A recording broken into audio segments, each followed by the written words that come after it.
Hey, I hear you. Hey, but we're live now, and everybody, thank you for joining us on today's episode of the Limited Truth. We got a huge day for you today because, for some reason, no matter what, the gaming world really revolves around Xbox, and I think today more than any is one that proves it because you see Tuck getting it started already, man.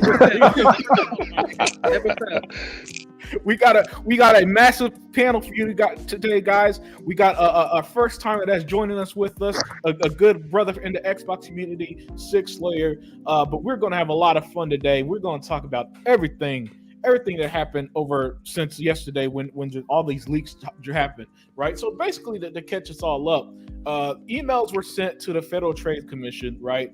And basically, it showed E-Rock, a Zinc, Day, a Sega Man. It showed pretty much everything from a new Xbox design to next gen. They're planning on releasing in 2028.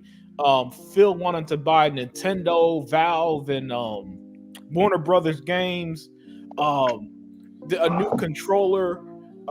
It was just in a bunch of games that are coming out in the near future, man. It was just so massive. They wanted to buy the Pitcairn Islands. It was going down. Man. Yeah, and you know, and the gaming community reacted as expected, but that's why we're here, because we're gonna be the ones that gonna smack them in the face, tell them to stop bitching, because they're getting what they wanted. By the way, and matter of fact, let me give you a perfect example of how they got what they wanted. Because for a long time they said that Xbox needs to release a digital version of the Series X. And then this leaks, and what you see on screen is a digital-only Xbox Series X. And what happened, E-Rock? Oh, that's right, they bitched. And then the bitching they did didn't even make sense. They're like, oh, Xbox is killing digital and all this other shit. In a world where there's a digital version of the PS5. How are you killing digital when you're releasing a digital system? I'll do you one better, E-Rock. 80 to 90% of video game sales are what? Digital. So what do they're not even buying physical anyway. The six people, me, he bought, who else buys physical, man, other than Sega Man. me, he bought Sega Man. Oh, but we're not talking about movies. We're talking about video games, right? Like Halo Infinite. I knew that this was blank, but because it's Halo, and I could put it inside that little helmet, from Halo 3, which I still have, right? Yeah. I bought the disc, knowing that this was blank, right? But certain things you want to get, and I can understand that because I do that. But overall, physical media is dead, and I have a point about that. I guess we'll talk about that later when we get to it. Oh yeah, definitely sick, Slayer. And look, but before I kick it off with the panel, let me also say this, right? Not only are 80 to 90% of video game sales digital, so y'all aren't buying physical, except for like 6 of us, and half of it is my fucking collection, right? And another thing is, that's right. Y'all said y'all wanted this, and y'all are pissed. And then here's what really killed me. I saw these YouTubers, and fuck you to these YouTubers, because some of these guys had literally millions of subscribers, and I couldn't believe it. They were saying shit like Phil Spencer don't care about game preservation. Oh, is that true? How about this? Get a PlayStation 3 version of a game and put it in your PlayStation, and come talk to me about game preservation. Get a PlayStation 2 disc, put it in your PlayStation 5, and tell me Sony gives a fuck about game preservation. Go to the Nintendo store and play a game that you bought on the fucking Wii that doesn't work on the Switch because Nintendo shuts down stores every fucking week. Get out of my face about game preservation. Still don't care about game preservation. He's the only one that let that $80 retro ant stream. He's the only one that lets it available on their on our console here on Xbox. So don't tell me because he gave y'all what you want. Now you're pissed off like always. But with that said, man, I'm gonna get it started with Six Slayer, because Six Slayer, welcome to the Unlimited Truth family, man. I've watched you plenty of times with the likes of New Legal and my other brother from Houston, Techno Blast, right? And it's so great that you're joining us in Unlimited Truth. So let me get your thoughts first and foremost on the big Xbox leaks, including a new console, a new controller, and so on. So I have a lot of thoughts on each one. Like the controller, like I explained last night, the Xbox controller was a situation where when you look at the DualSense, right, it added a couple of features like haptic feedback and all these other things, right? And I remember Phil Spencer around the launch of this generation, he put up a post asking what Xbox fans thought of if they add a lot of those features into the Xbox controllers. And it shocked me to see the Xbox fans just, like be really upset at the concept. And I'm like, first of all, why are you doing this? Second of all, oh, okay, it must be because how poorly they did it, right? It's bad for the battery life. Like all the parts inside are plastic, so it doesn't last very long. All types of issues like that. But like, this is Xbox. This is a platform that has the Elite controller that's all metal and is like built like a tank. You really think the Xbox controller, if they were to add these features, would be as poorly implemented as what Sony did? Like, but because it was PlayStation that did it, I feel like the Xbox community, they just knocked the whole idea. And thankfully, Microsoft didn't listen to these angry folks who weren't being really objective about the situation. And so we're getting most of the features that matter, minus the mic and the touchpad, which don't matter. We don't need that. We don't need that. But the haptic feedback and all that stuff, and the fact that it's also a speaker. It's not like it's a speaker and haptic feedback. It's one thing. It used the sound to give you that feedback in the first place, so they can just adjust the frequency, and now it's a speaker too. But they added other things like you pick it up, it wakes up. They took that idea from the Stadia controller when you're on the cloud, where the controller connects directly to the Wi-Fi to connect, to the X servers, right, for the X Cloud, right? So there's one less hop. So instead of the controller connecting to the system that you're playing it on, if it's your TV or whatever, right, and then it's got to go from that platform to the internet. No, it's directly from your controller direct to the internet, so it's less lag. It's a better feature set. And this is something I've been talking about with Technoblast, that the Elite controllers that we have now, the Model 2, is like half a step behind, the base controllers that we have for the Series consoles. Because besides just, the screenshot button, it's missing other more minor things that add up, right? That's not in the Elite controllers that we're spending, nearly $200 on. And I always wanted to see those features in there all in one. And now finally it looks like it's going to happen. I'm so happy to hear about that. When you talk about the system, it's just like, well, duh, this is what always happens. After a couple of years, the parts are more cheap. Like, flash storage has dropped tremendously in price. And we see what they did with the Series S, right? They didn't change the price, basically. They just increased the storage space that's default to 1 terabyte now for the same asking price. And that's what they've done.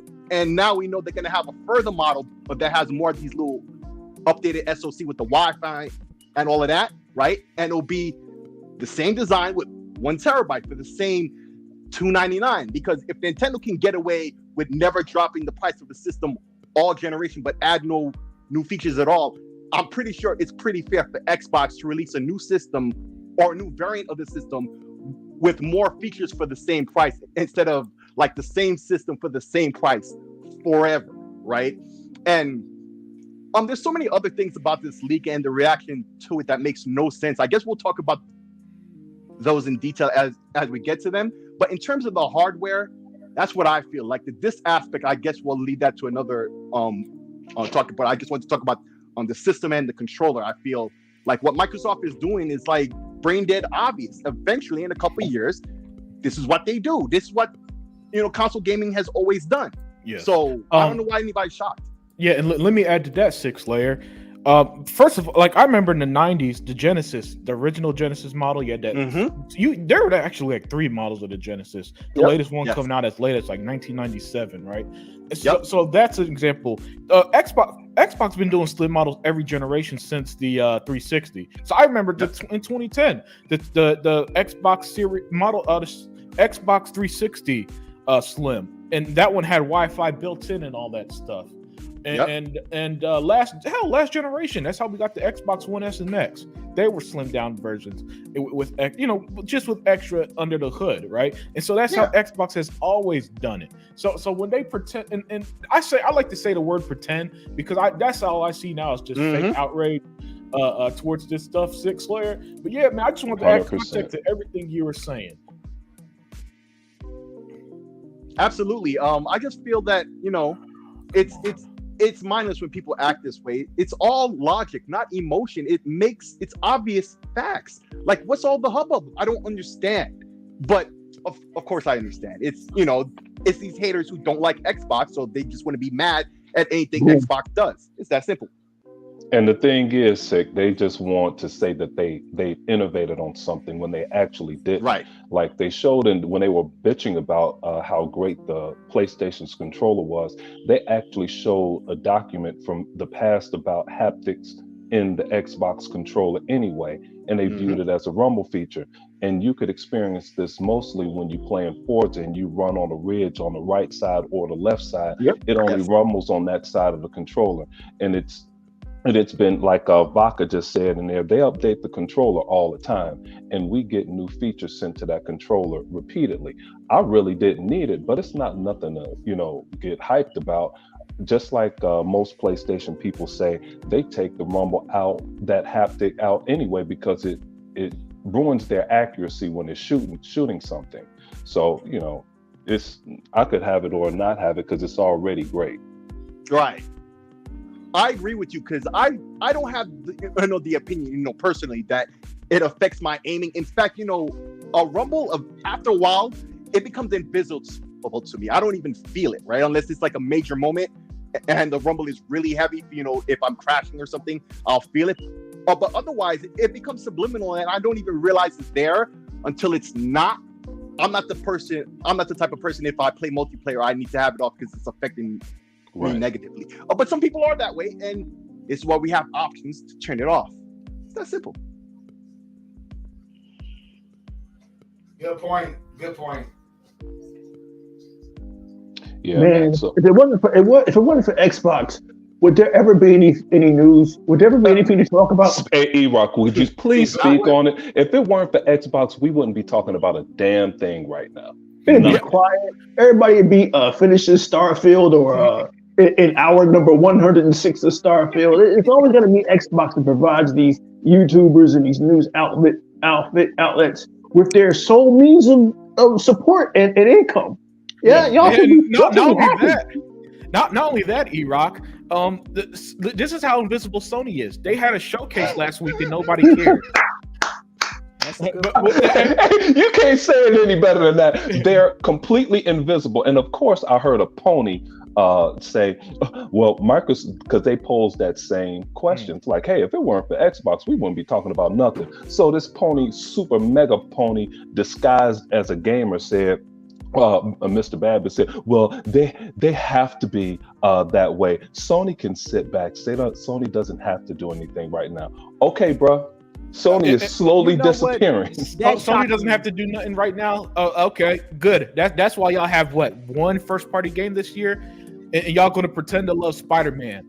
But go ahead, Daya. Matter of fact, Daya, let me move on to you while we're at it. Daya, what are your thoughts on the big leaks that just revealed, and specifically the new Series X console, the new design for the controller? I mean, it was a lot of big stuff that was leaked. And as you see on screen, this is how the prototype for that controller is going to look. It looks like the grips are going to be completely on both. And you know how the current one, the grips are only on the back. Right. Looks like it's going to be on the whole paddle, part where your hands lay. Well, let me get your thoughts on everything. Well, just keeping it to the Series X, I guess. I don't know what it's called or whatever, but I agree with Six Slayer where he said his bullet points. I say I add a couple of things to that though. He said that one thing that I like too is that you get the increased storage, which is a plus always in gaming or anything tech. I can tell you that. The second point is the removal of the disk drive allows allows for the added storage, but it also allows for the cost to remain the same. So Microsoft's interest is that the cost doesn't go up, whereas Sony would, in my opinion, based on their history, would allow the cost of their new console to go up over their existing one. And my third point would be is that Microsoft is not interested in creating a new SKU. Well, all the complaints and stuff with the developers not even wanting to develop seemingly sometimes for the Series S, this doesn't change anything. If they can program for the Series X, they can also do it for this one, because it's the same, but better in other ways, but it doesn't change it become a new SKU. So these are all the things that I like about the refresh.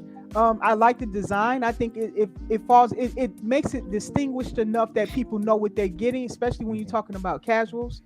Some people was complaining talking about if you lay it on the side or something, but we really don't know the scale of this unit. It could be a lot smaller because look at the Series S, because it's all digital. It's very small. What the Sorry about that. Sorry about that. Yeah, six like you just get used to it, man. No, man, that's Sega man's fault. That's Sega man's fault. Yeah, so Go ahead, Dia. that would be my main points that I noticed. Obviously I stole a few from Seek, but I also agree with him on we got to be careful in the Xbox community to see Xbox and Microsoft are very good with tech. They know when they can improve on something. They know when they see a good idea, but hey, we can put our own spin to something. So I think that he could be right that the Xbox community was knee jerk when it came to the haptics. Doesn't mean they're bad. And I don't even think Sony even created that. I think Valve did. And then they took the idea. No, it was Nintendo. Was it Nintendo Nintendo had that that came up with Rumble because they were suing everybody. Somebody with Nintendo started the Rumble I know feature. somebody else Yeah. other than Sony Yeah, did go it. ahead, Yeah. dear. Oh, dear, Yeah. one before I let you go. The company's called Immersion. Yeah, Immersion. Okay. yeah, and then of That's course, the company, right? Yeah. and of Okay. course, Microsoft pulled a Bill Gates and bought the company. I think. hey, but dear, Right. I wanted to. That was commendable. That is great production analysis you performed there, because they did addition by subtraction, because they added 2 terabytes of storage, plus Right. they upped the Wi-Fi, and they That's also right. Yeah. they also took away the disc tray, which may not cost something, but it's another line of production down the assembly line that they eliminated I to keep guarantee- the cost down. I guarantee it slimmed it down a lot. Yes. And That also. I want to add another thing before we go to the next person. The people complaining, why does it have a disc on there? That's called the Series X. Every different version of the game is there to accommodate something. The S is there for price point. The X is there if you want everything, all the bells and whistles. And this will be there if you don't need to have the physical drive in there. It'll have everything else, a little more storage, but at this point, so many people have already bought external cards and all that. The extra terabyte doesn't mean anything to us, but if you're just getting in, that's more attractive, especially if you're not interested in the disk drive. So it's a SKU for everyone. And and I heard people saying for the longest, why didn't Xbox just make a version without the disc tray? Well, there you have it. There you have it.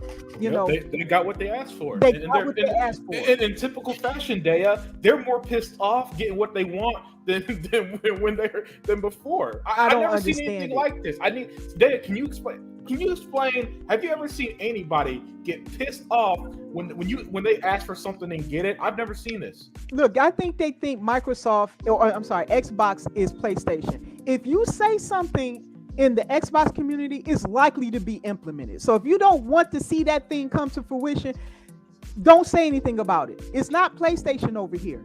If you say something and it's a good idea, and the execs there at Xbox say, "Hey, wait a minute, that sounds pretty good," Hey, they might dear. show up Yeah, like he the listens to following us. year.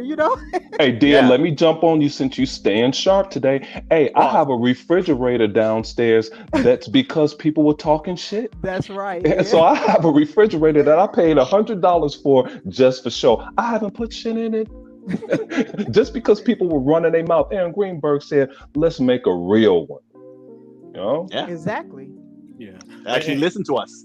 Yep, and that's what makes Xbox so great, so Sega Man, you there? I'm here, brother.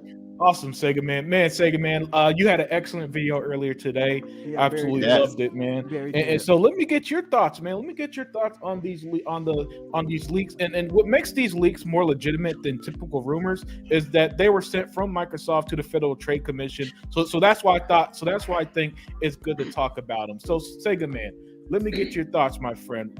What do you think about everything that we're seeing from these leaks from yesterday? The new console, the new controller, and how do you feel about it, man? What are your thoughts? Bro, I'm gonna tell you what, man. I didn't even know about this till like 5:30 in the morning when T Reaper texted me on Facebook, bro. It like kind of woke me up. You know what I mean? Yeah. And he was telling me about it, and when I seen the picture he sent me, I think that's pretty cool. And to go by what the Six Slayer said, brothers, and the First Lady of Chat, Dea, everybody on the panel, and Dea said, and all y'all said, no, these guys out here, guys, they are not satisfied with nothing, bro. They're not satisfied with anything because in reality, bro, they just want Xbox to be PlayStation. That's all it's about, bro. They want Xbox to be like PlayStation, and it's not going to be like PlayStation at all. It's actually, in my opinion, some people might beg to differ. It's better than the PlayStation right now. Of course. Who would disagree with that? Hey, you heard Phil Spencer talking shit about it. He said the same thing. He literally, after he heard the announcement of the PS5 and its specs and everything, he was confident that they won. Hold on, Six Layer lying. Phil Spencer did not say that. He was like, bruh, the PlayStation is garbage. Better than that. Hey, man, I'm just saying. That's what the corporate speak say. We're going to stick to the corporate speak, you know. And I think it looks nice, Unlimited. I think it's cool. It's like a cool black bold cylinder, and I like it because it looks like it would be like Dea said. It might even be even smaller. It's a nice little cool looking piece of tech that we've seen right now on Unlimited screen on the Unlimited Truth.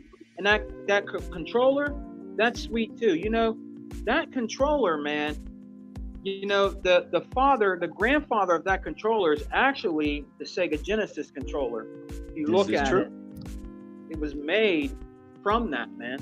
The Sega Genesis controller, and look where it is right now with the Xbox controller. That's awesome. You know, you see this direct DNA from Genesis to the Saturn 3D pad to the Dreamcast pad. Man. It's a direct lineage.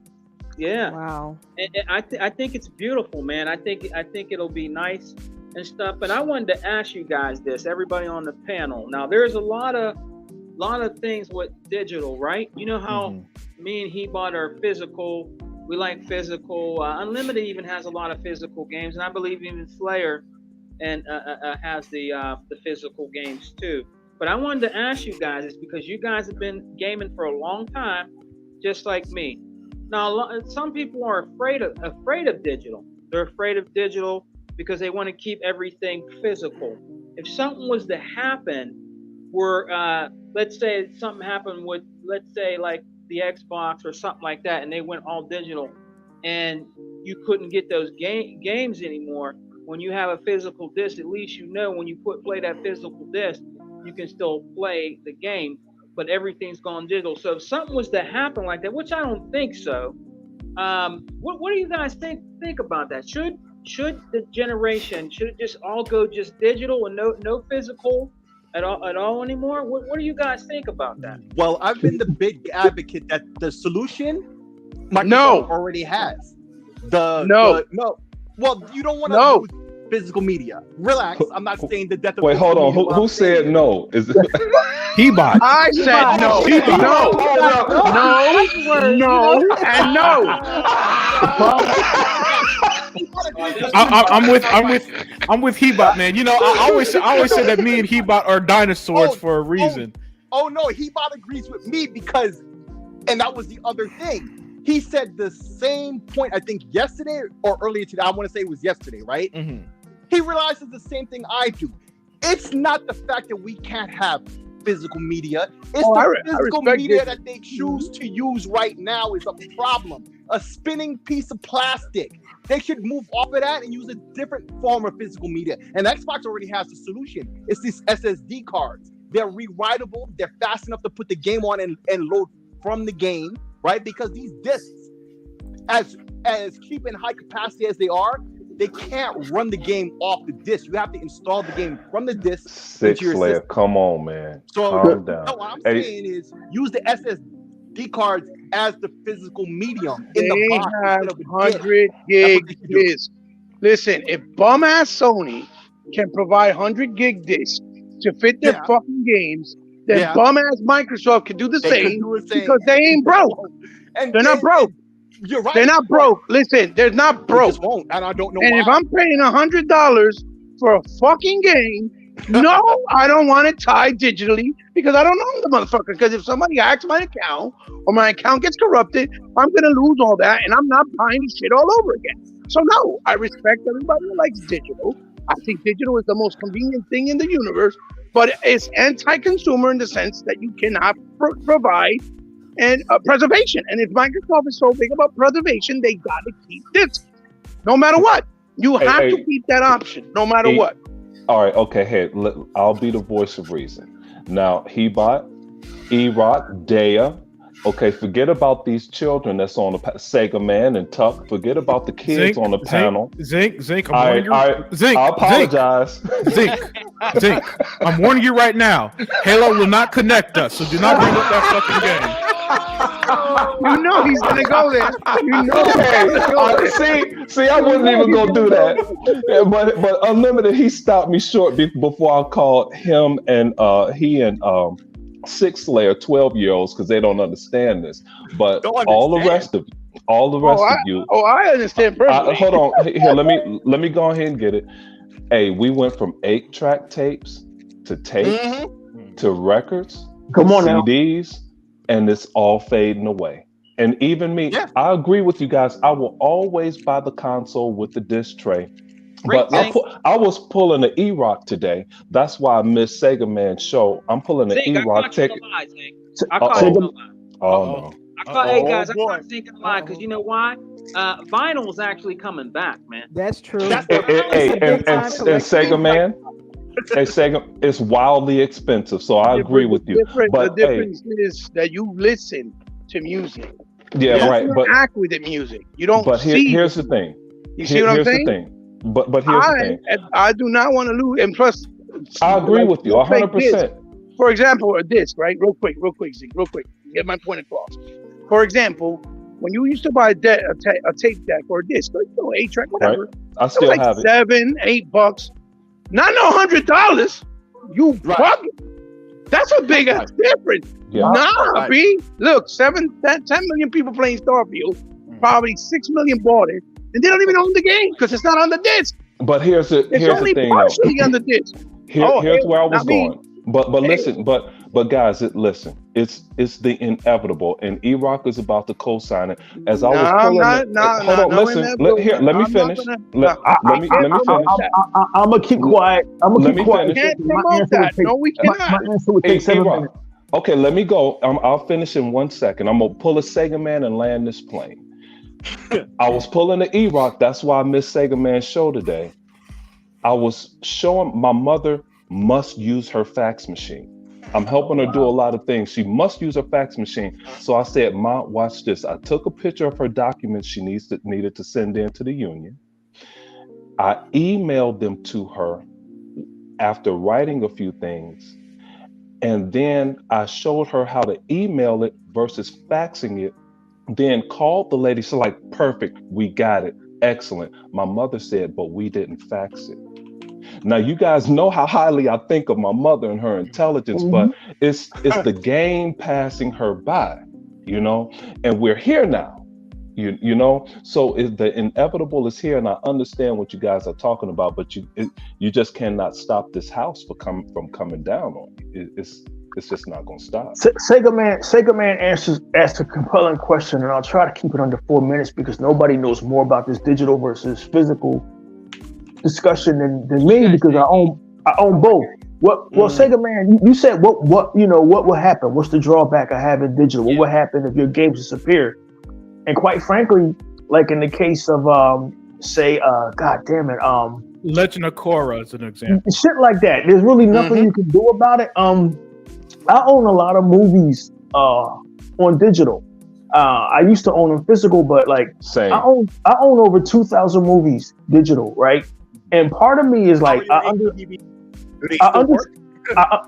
understood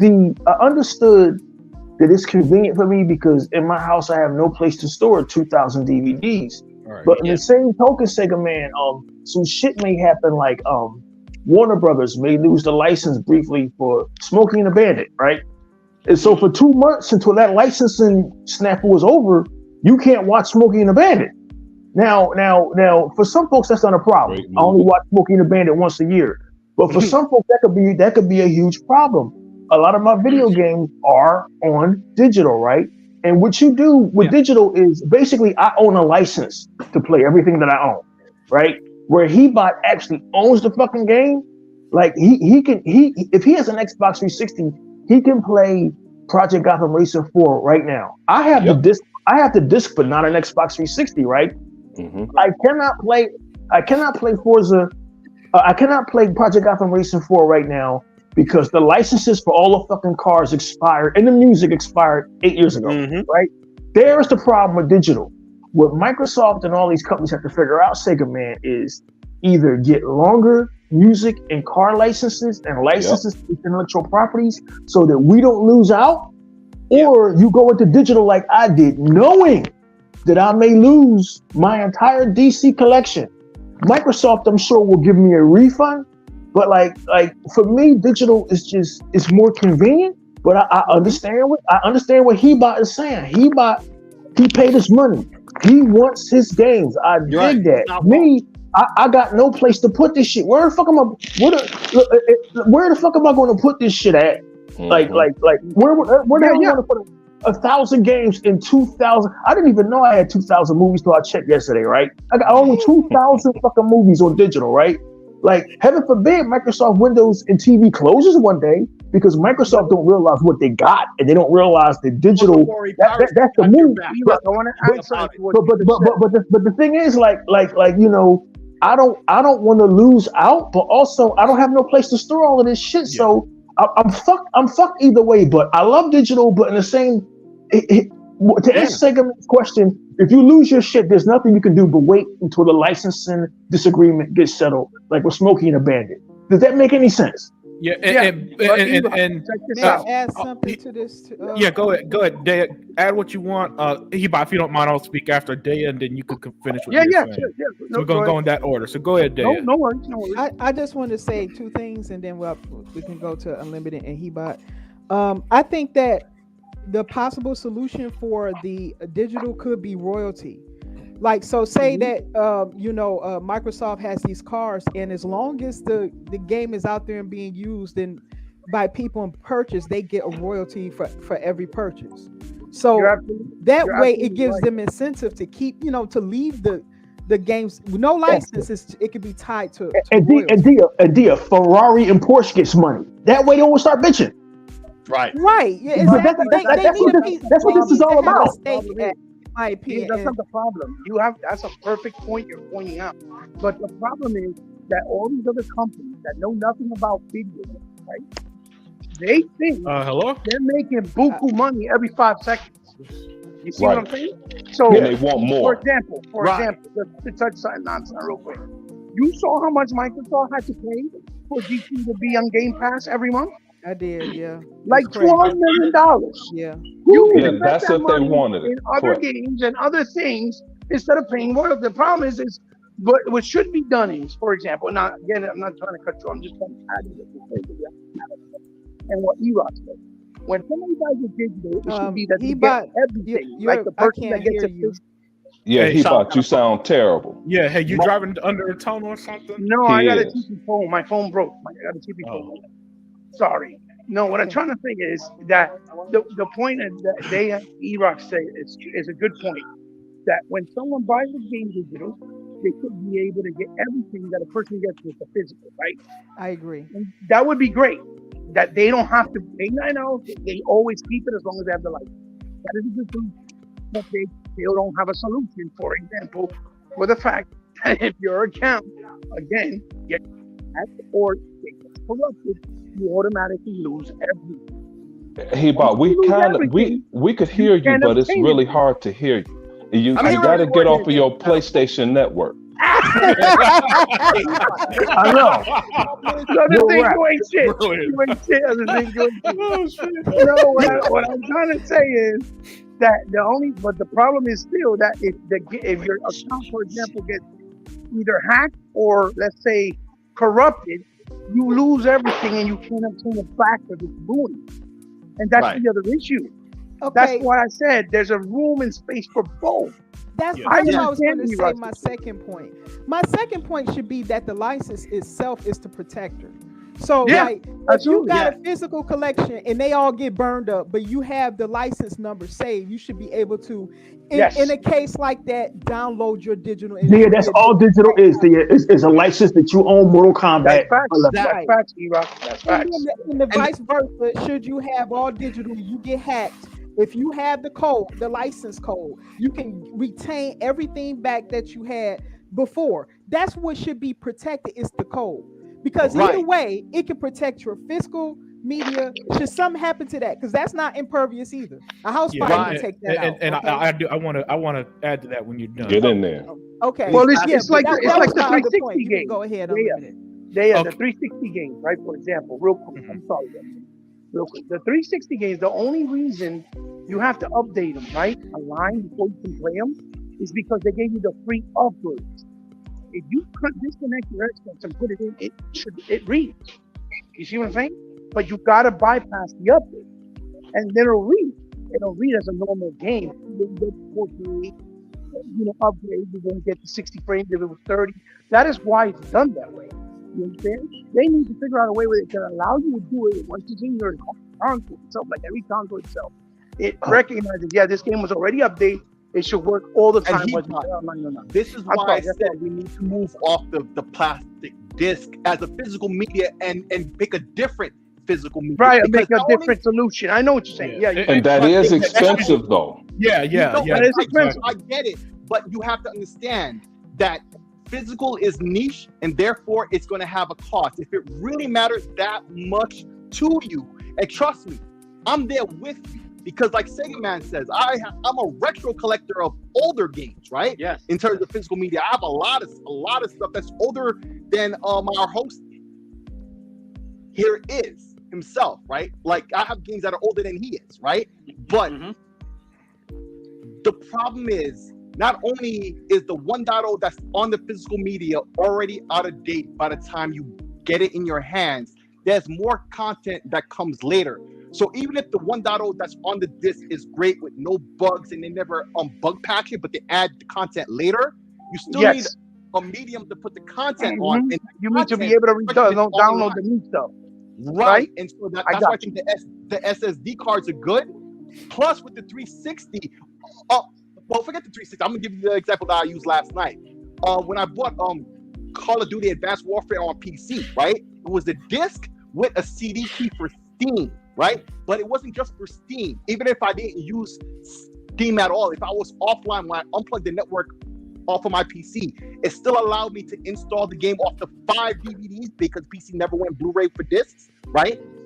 On game discs, right? And install the game and at least play the single player. Obviously, I could play the multiplayer on LAN, stuff like that, like you do with the 360 and you plug them all together, but you have no internet. That all worked. And so that's a perfect example of what they need to do. Basically, the CD key, even if the physical media is still just a plastic disc, that's fine. Although I agree with Hebot, they need to upgrade to 100 megabytes. I didn't know that until Hebot mentioned that months back, and I'm shocked. I'm the person who didn't know that, right? But it just goes to show, once you understand all the parts of the equation, there is a solution to it. But number one, it's going to cost. But it's an expensive solution. And you know what? Very complex. I'm hearing all y'all talk.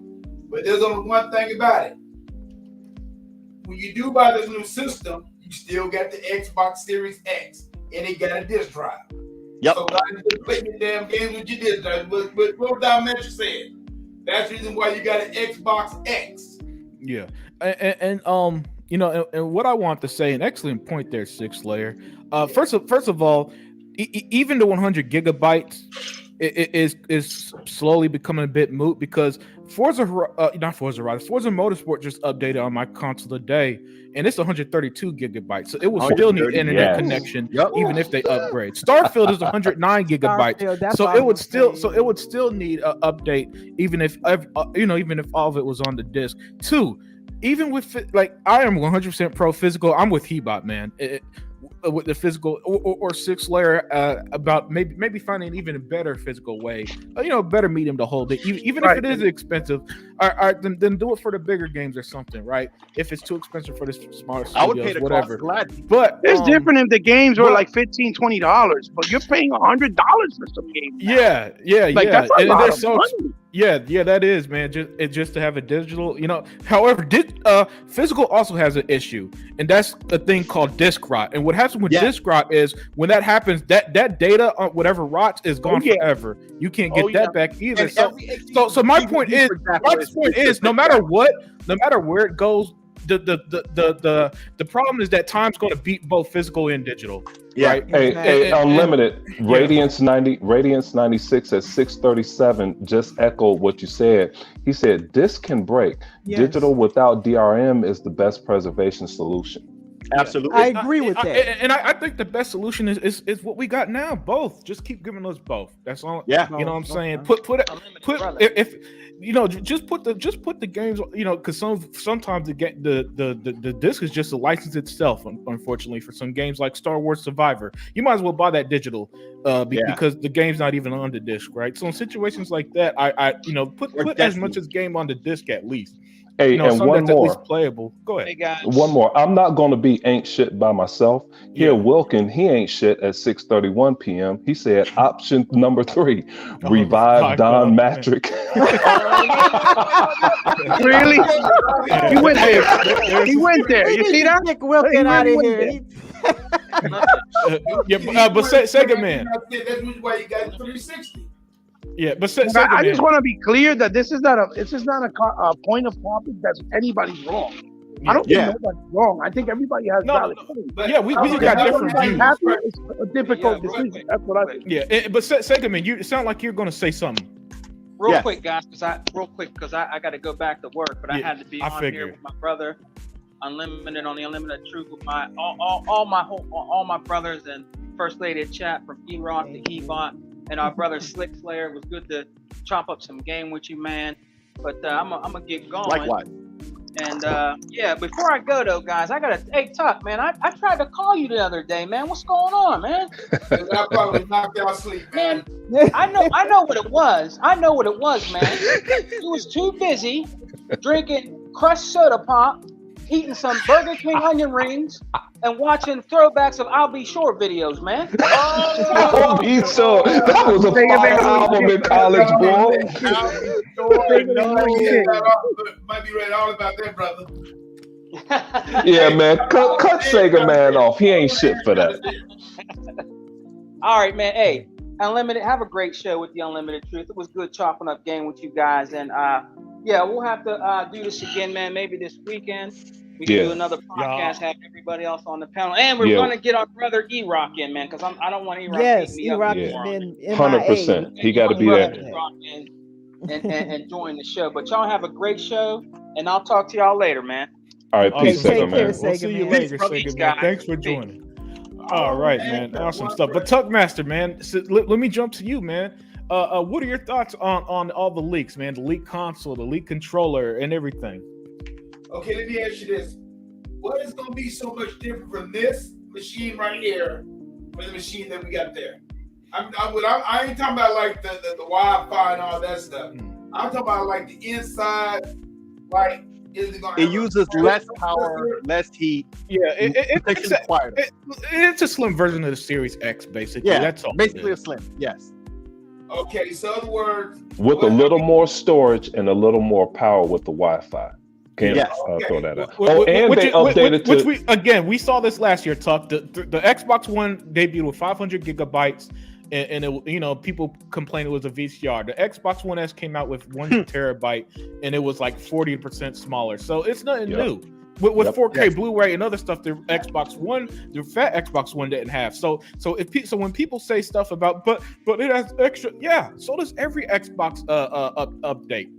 The One S had Wi-Fi built in. You had to buy the Xbox 360 Slim had Wi-Fi built in. The original white one, you had to buy the Wi-Fi adapter. It's normal. But let me didn't the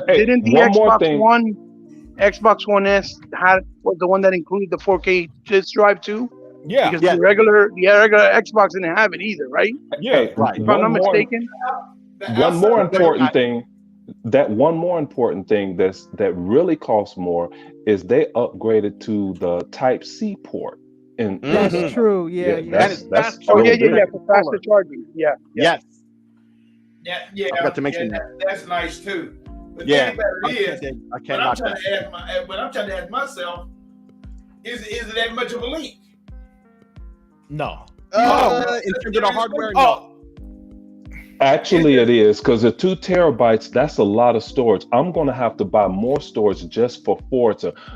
Dia's #1 fan, Ramo, had to buy a whole SSD just for Flight Simulator because he has Yeah, so much that's Flight big. Simulator. and Yeah. Zig, I want to point something out that I think is going to be interesting. Apparently, it's going to have the same $500 price tag of the current Xbox Series. $499. That Yes. tells me the one we got now is going to have a price drop then. So I could see that being $400 That's when possible. this releases. To So clear just it out. point that out there. I would Just take for it. clearance. Inventory. Yeah. So really, the leak is not really all that big of a deal, but people try to make it out of a big deal. It's not. It Exactly. actually favors. It's Xbox. I think it's a big deal because it's Xbox, and there's nothing to talk Yeah, about when that's Xbox what is there. I'm So saying. in my world, talk at this point, everything Xbox is a big deal. Because show me the last time agree. anyone came together. People don't even talk about the Nintendo shit, and that bullshit's That's going to be true. weaker than the That's a PS4 good and point. Xbox One. So When's the last time people talked about the PS5 going up in price? I mean, with the PS5 Pro. they praised Sony when they did that. No more. They're not even talking about that no more. But now Xbox get all the heat. They get all the heat for every damn thing that they do, and I'm getting tired of it. Because you had so many people out there talking about it yesterday. I'm like, my God! I said, is this just Xbox Day or what? I mean, we know every day is Xbox Day anyway, but it really did become Xbox Day yesterday. I'm like, man, come on! I mean, Add that hashtag, bro. it's sure like had to do it. wild and crazy Yeah. out there on these streets, man. And we forgot about one thing. Deploy 619, he pulled up talking his shit, and we got a new controller. Yeah. You know, with Yeah. extra features in the controller. Yeah. Which I mean, my God, Xbox, man, you're killing me with these controllers. I know. I'm gonna want that new one. Because so- I keep fucking buying them. Yeah. Oh, At least you know you're protected with that because every single controller moves forward with you. So That Yeah. is true. Yes, Absolutely. Indeed. But at Absolutely. the same time, I didn't want to buy any of these newer ones that they were having lately because, like I said, I know these controllers are really ahead, but they're definitely. I expected that they were going to do a new version to get like the Elite controller to be up to date with the base controller. And I figured if Microsoft was going to do that, because that's not much of because that's not enough of a reason to do a new Elite. But all this feature set, that's definitely a reason to do a new Elite, right? Yeah. So I can see the base controller having all this and the Elite. So at And least then the Elite two following more suit controllers. after. Yeah, that. and, Right. and then Exactly. then So at Tuck, least then it's Tuck's not wife bad gonna buy them in every version of the Elite 3. Yup. Yep. It's a bad addiction. Yeah, but Tuck Master, you got anything else to add?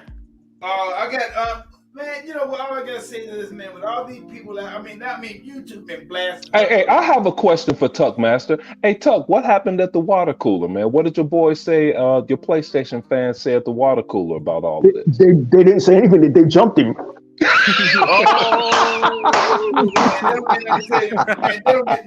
none of those cats get nothing to say to me at all.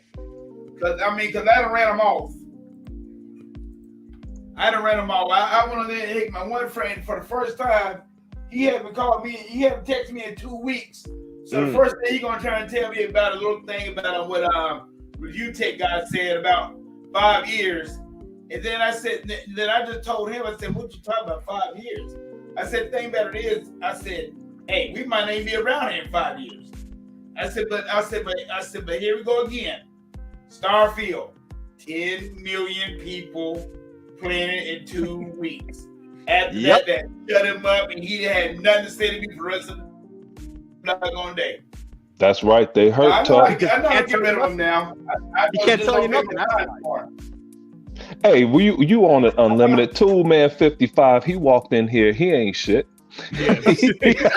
He said, at least we won't have to worry about the controllers going digital. Right. That's right. Cool, man. Oh, man. He ain't wrong. He ain't lying. Oh. Out of pocket, but he's speaking the Tuck. truth. Good stuff, Tuck. E-Rock X, man. I'm gonna move on to you, man, because I haven't gotten to you. So E-Rock, so the leaks and what makes these leaks say more different than rumors, E-Rock, is that these were sent from Microsoft to the Federal Trade Commission, and they seem to got leaked somewhere in translation. So Xbox, the digital only Series X that I remember they asked for. I specifically remember people saying that man, Xbox needs a digital only version of it and a new controller. What are your thoughts on this, E-Rock? What are your thoughts on the leaks and everything? Man, I just saw him today, in the chat and over the internet, and it's like you said, it's to be expected, man. Things move forward. Things continually move forward. I will hope that as far as with the digital Xbox and any slimmed down Xbox, since Xbox obviously has a handle on silicone and has a handle on manufacturing, which we said on the former Exile podcast 3 years ago. You don't get a console out that fast and without any flaws or major hardware malfunctions without having a handle on silicone. So now that Xbox has a handle on silicone, now that the specs have been leaked and all of that stuff, I would want them to get a handle on pricing. I still say that $500 is a bit pricey for a box. It's just I was saying that back in 2020 when I had the money to buy Xbox Series X, and I said to myself, "Well, what happens one day when you don't have the money? What happens one day when you're back out here working again and not semi-retired and hopefully not struggling?" But the sweet spot for these consoles has always been $300, and I get it. The SSDs, the more powerful motherboards, the RAM, and all of that shit. We all know that you all sell these consoles at a loss. Sony does, and they don't ever want to fucking admit that. You sell these consoles at a loss, so I will hope that Microsoft, now that you took out the disc drive, the 4K Blu-ray disc, you can make a compromise on pricing because unfortunately those drives are only worth like $20 at best, and realistically, it's maybe $8 at best at their cost. Now, I'm not the financial expert. I want to tell E-Rock something, because what he said about the $300 being the ideal. Well, here this article says that this Xbox Series, 75% of the people who bought the Xbox Series consoles bought the S, and the S is how much, E-Rock? $300. Yeah, because and what that proves is that most gamers don't give a shit about the power. They don't give a shit about the frame. They don't give a shit about the stuff that you see these YouTubers cry about. They don't care. Listen, like I said before, and I say it again. I could go to my brother right now, ask him what frame rate Madden is. He will not know what the fuck I'm talking about. Right? That's the average gamer. And what they see when they're in stores is, oh shit, I could play Starfield for $300. Sign me up. So E-Rock, what you just said was pretty much concerned by the numbers, but continue, my friend. But when Black Friday comes and when Christmas comes and kids' birthdays come, this shit, pricing matters. Pricing matters. Right. Is why the Nintendo Switch is selling. Why? I don't know. Pricing matters. Now, you guys got away with selling $500 consoles this generation, right? And maybe you'll get away with it with these mid-generation refreshes. But I mean, like I was telling somebody on Instagram, who we follow each other, and he was like, "Yo, E-Rock, man, the mid-generation refreshes are coming. My dog, are you excited about it?" Like, no, emphatically no. I just coughed up $500,000 for this Xbox Series X 3 years ago. I'm not looking forward to coughing up that kind of money again. I have a house. I might have to get a water heater soon. I may have to. Well, no. You might have to get a furnace. Yeah. Lately, I sadly to report my Xbox Series X. When I hit the home button, sometimes it freezes. I don't know why it's doing that, but that's another subject for another day. But normally Microsoft shit is like flawless. Ever since the Xbox One X and the Xbox One S, their hardware has been flawless. I've had no problems with it. But again, like, this is why the $500 asking price is fucking ridiculous. As is the $70 asking price for these games. That's a whole nother subject. But to get back to these leaks, this is what happens, man. The mid-gen refreshes come, hardware changes, the shit can't stay static. Nintendo now, look at the problems they're having with static hardware. They're behind the loop on not only research and development, they're behind the loop on silicone, and again, not just hardware power, but their research and development is the shits. Like, turns out that and that's a subject for another time. The new Switch or the new next Nintendo console ain't gonna be more powerful than the PlayStation 4. So already you're off on the wrong foot. I get it. Technology moves forward. These leaks confirm it. All Phil Spencer is confirming, like you guys said, what we already knew. I enjoy gaming. I love gaming. I love the fact that we have all these great graphics. But my only gripe is the pricing. And with these more powerful consoles, I want to see art like Jusan. I want to see art like Dordogne. I want to see developers push themselves artistically instead of worrying about, man, we got to have a million things going on per second and 90 frames per second and all of that. That's great. That's fantastic. But the only reason why you even got a Donkey Kong Country in the first place was because at the time, Nintendo had powerful hardware and they rolled the dice on Rare, and Rare rolled the dice on silicone graphics and made fucking art, right? Yes. So that's what I want to see. This news is just letting us know that despite all these negative reports coming out that Xbox is going anywhere, you're not going anywhere if you pay billions of dollars for publishers, right? You're in it for the long haul. So this is good to know that Xbox will be around, possibly if we're not around. So gamers should be excited about this. But as far as the YouTubers and their knee-jerk reactions, this is what they do. We pay no attention to them anymore because you guys, with your small followers, have more credibility than any of those bigger guys do. We know what they're about. If you're an Xbox fan, you should be excited. Your console and your brand is constantly in the news cycle. So it's all good with me. Unlimited production. We'll see what happens. I'm not fitting words. Hey, real quick, Six Slayer. One thing, quick, Sick. Deploy 619 just jumped in here, and he said something that that I was against Phil Spencer for about the Series S, and my reasoning was only shit talking, and so people would shut up. But Deploy said it best right here. He said, where is it at? No, the one above here. Deploy said 654. He said Xbox has consoles for all budgets. And they even elevated the Series S to 1 terabyte because that little storage they had wasn't enough.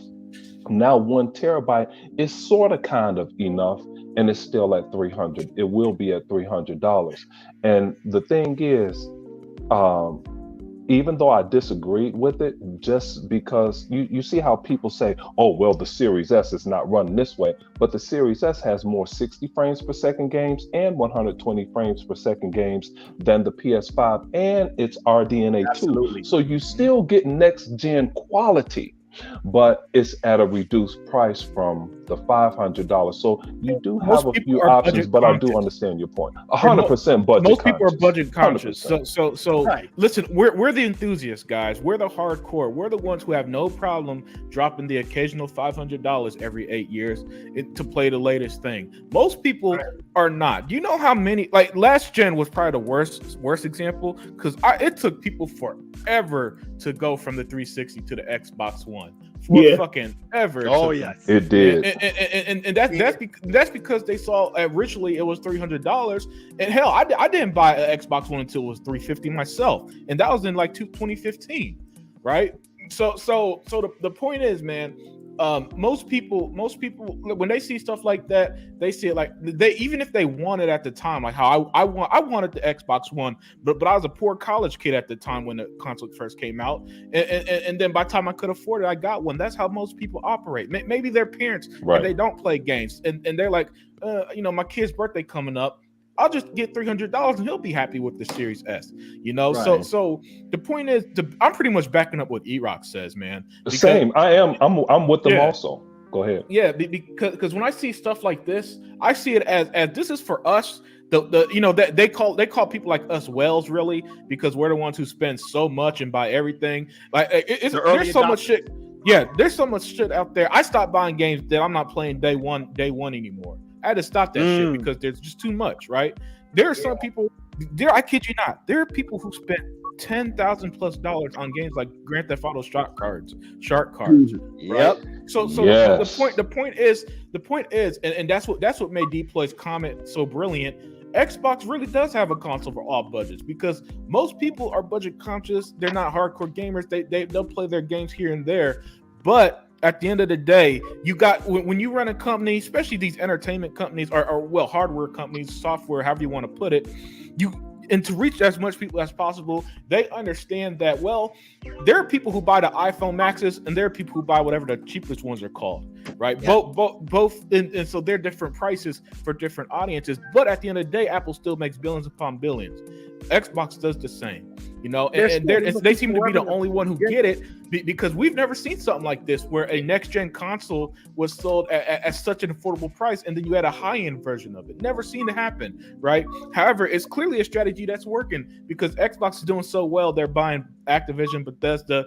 Phil wants to buy fucking Warner Bros. And Nintendo and Valve and shit. So something's clearly working with their strategy. But go ahead, Zink. Hey, I always want to bring out the pieces of shit that's in the chat. And Nene29 pulls up at 643. He said, Nene, he said, option 4, bring out Mark Cerny. Listen, if you can find that's them. 2 strikes, bro. That's 2 strikes. Dia said if you can find them. Word. There's still a secret weapon though that people fail to mention also and forget. You heard? Yeah, go ahead, Hebot. And that's that Xbox is the only company offering Xbox All Access, which is offering Walmart. Exactly what I was going to say. GameStop, Best Buy. You go to there when you go buy Xbox. It says, do you want to be part of Xbox All Access? You know, that's what it is. That needs to be better advertised, if you ask me. So there's no Absolutely. they do need to do better advertising. You're absolutely right. But the reason why they don't is because they put it on the sales reps in the stores to make sure they tell the people. And the problem is a lot of the sales reps, they don't tell them. They don't tell people because they rather sell their preferred console like a Nintendo and their places where they have like weird mentality that they're part of a cult or something. Right? And instead of doing that, they don't do it. You see what I'm saying? So yeah, that's still an option. That's still helpful. Okay? And like I said, you go to GameStop and you put buy an Xbox One or Series X rather, right? And it tells you not only do you get trade up value, if you want to trade your old console, it tells you, do you want to be part of the Xbox All Access program? Sign up and apply today. Yes. We're gonna cuss Hebot out after the show for switching the PlayStation microphone. What I wanted to say is I can't even count the number of mothers who come to me, right, and ask me what I should what they should get for their kids, right? Same. And I do, preface it by being objective and saying maybe your son might prefer, or daughter, right? Prefer Xbox or PlayStation versus Xbox, right? And that's their choice. I'm not going to get involved in that, right? Yeah, that's not right, right? Yeah. You can look at it from an economic perspective, like what can they afford, and that's exactly what I always say to them. If they don't have a preference or they don't know, I always say the Series S with Xbox All Access. It just makes sense. It's the best deal in gaming after Game Pass itself. Right, it's just the fact. That's objectively true. That's what I always tell them, because you get the system, you get 2 years of Game Pass, I think it is, or is it 3? I forget if it's 2 or 3, right? And it covers you. It's such a breadth of games, old and new, all the time. And if it's and you get Game Pass Ultimate, which means you're getting those codes for services left and right, codes for the games you play. And I noticed too, the codes they give you, it depends on what you use and what you don't use. If you play Phantasy Star Online 2, right? They start to give you codes for that. But if I notice there's a couple of people I know who don't play that game and have never launched it before, they are never offered those codes inside the app. It just doesn't happen because they don't play it. Okay. And so it depends on what you play. They'll offer you codes for services that you use or they think you might use or have used before. So if you use Discord and you've never used Nitro, but you've attached your Xbox account into it, okay, they offer you that, that 1 month or I think now it's 3 months of free Discord access, right? Because, you've used it before and your account is attached to it, but you're not on Nitro.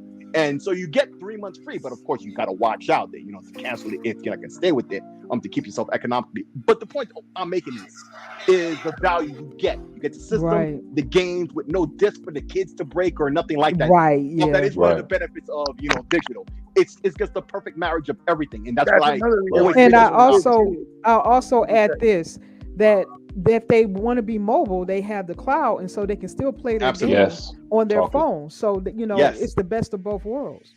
Absolutely. Excellent stuff, guys. Excellent stuff. So we're gonna move on to our next topic. Just give me a second, guys. For some reason, I'm having a digital console. Well, we don't have to give you a second because we have some more pieces of shit in the chat. Damn, I just dog. I haven't spoken about the digital. Go ahead, I missed it. Hebot. I'm sorry, Hebot. Yeah, go ahead and give us your thoughts on the leaks, man. Well, I'll make it quick as possible. Number one, they're leaks. They could be old documents. We don't know 100% what is actually accurate and what is not, and what are the changes. Still, all of you addressed it today. We already addressed it today, right? But if there were leaks that are legitimate, it's not really gonna make it gen refresh. I don't know why people keep saying that. Like Hebot, we could barely hear you, Hebot, but I heard the gist of what you're saying. But Phil Spencer did come out and address it. Yeah, he addressed it. And he said that those are old documents. It's a shame that we can't bring these out to you, but we'll address these. A lot of these things have changed, and we'll bring them out. At the appropriate time. At the appropriate time, right? There you go. Go ahead. What I'm trying to say is, if they are true, right? If the leaks aren't true, then what I'm trying to say to people is, it's not really a mid-gen refresh because it's not updated hardware. Right. It's more like a slim version of the series. Correct. Yeah, right. Very true. I'm really mad with the press where they're getting this completely inaccurate. Right. Well, they doing it on purpose. And it implies exactly.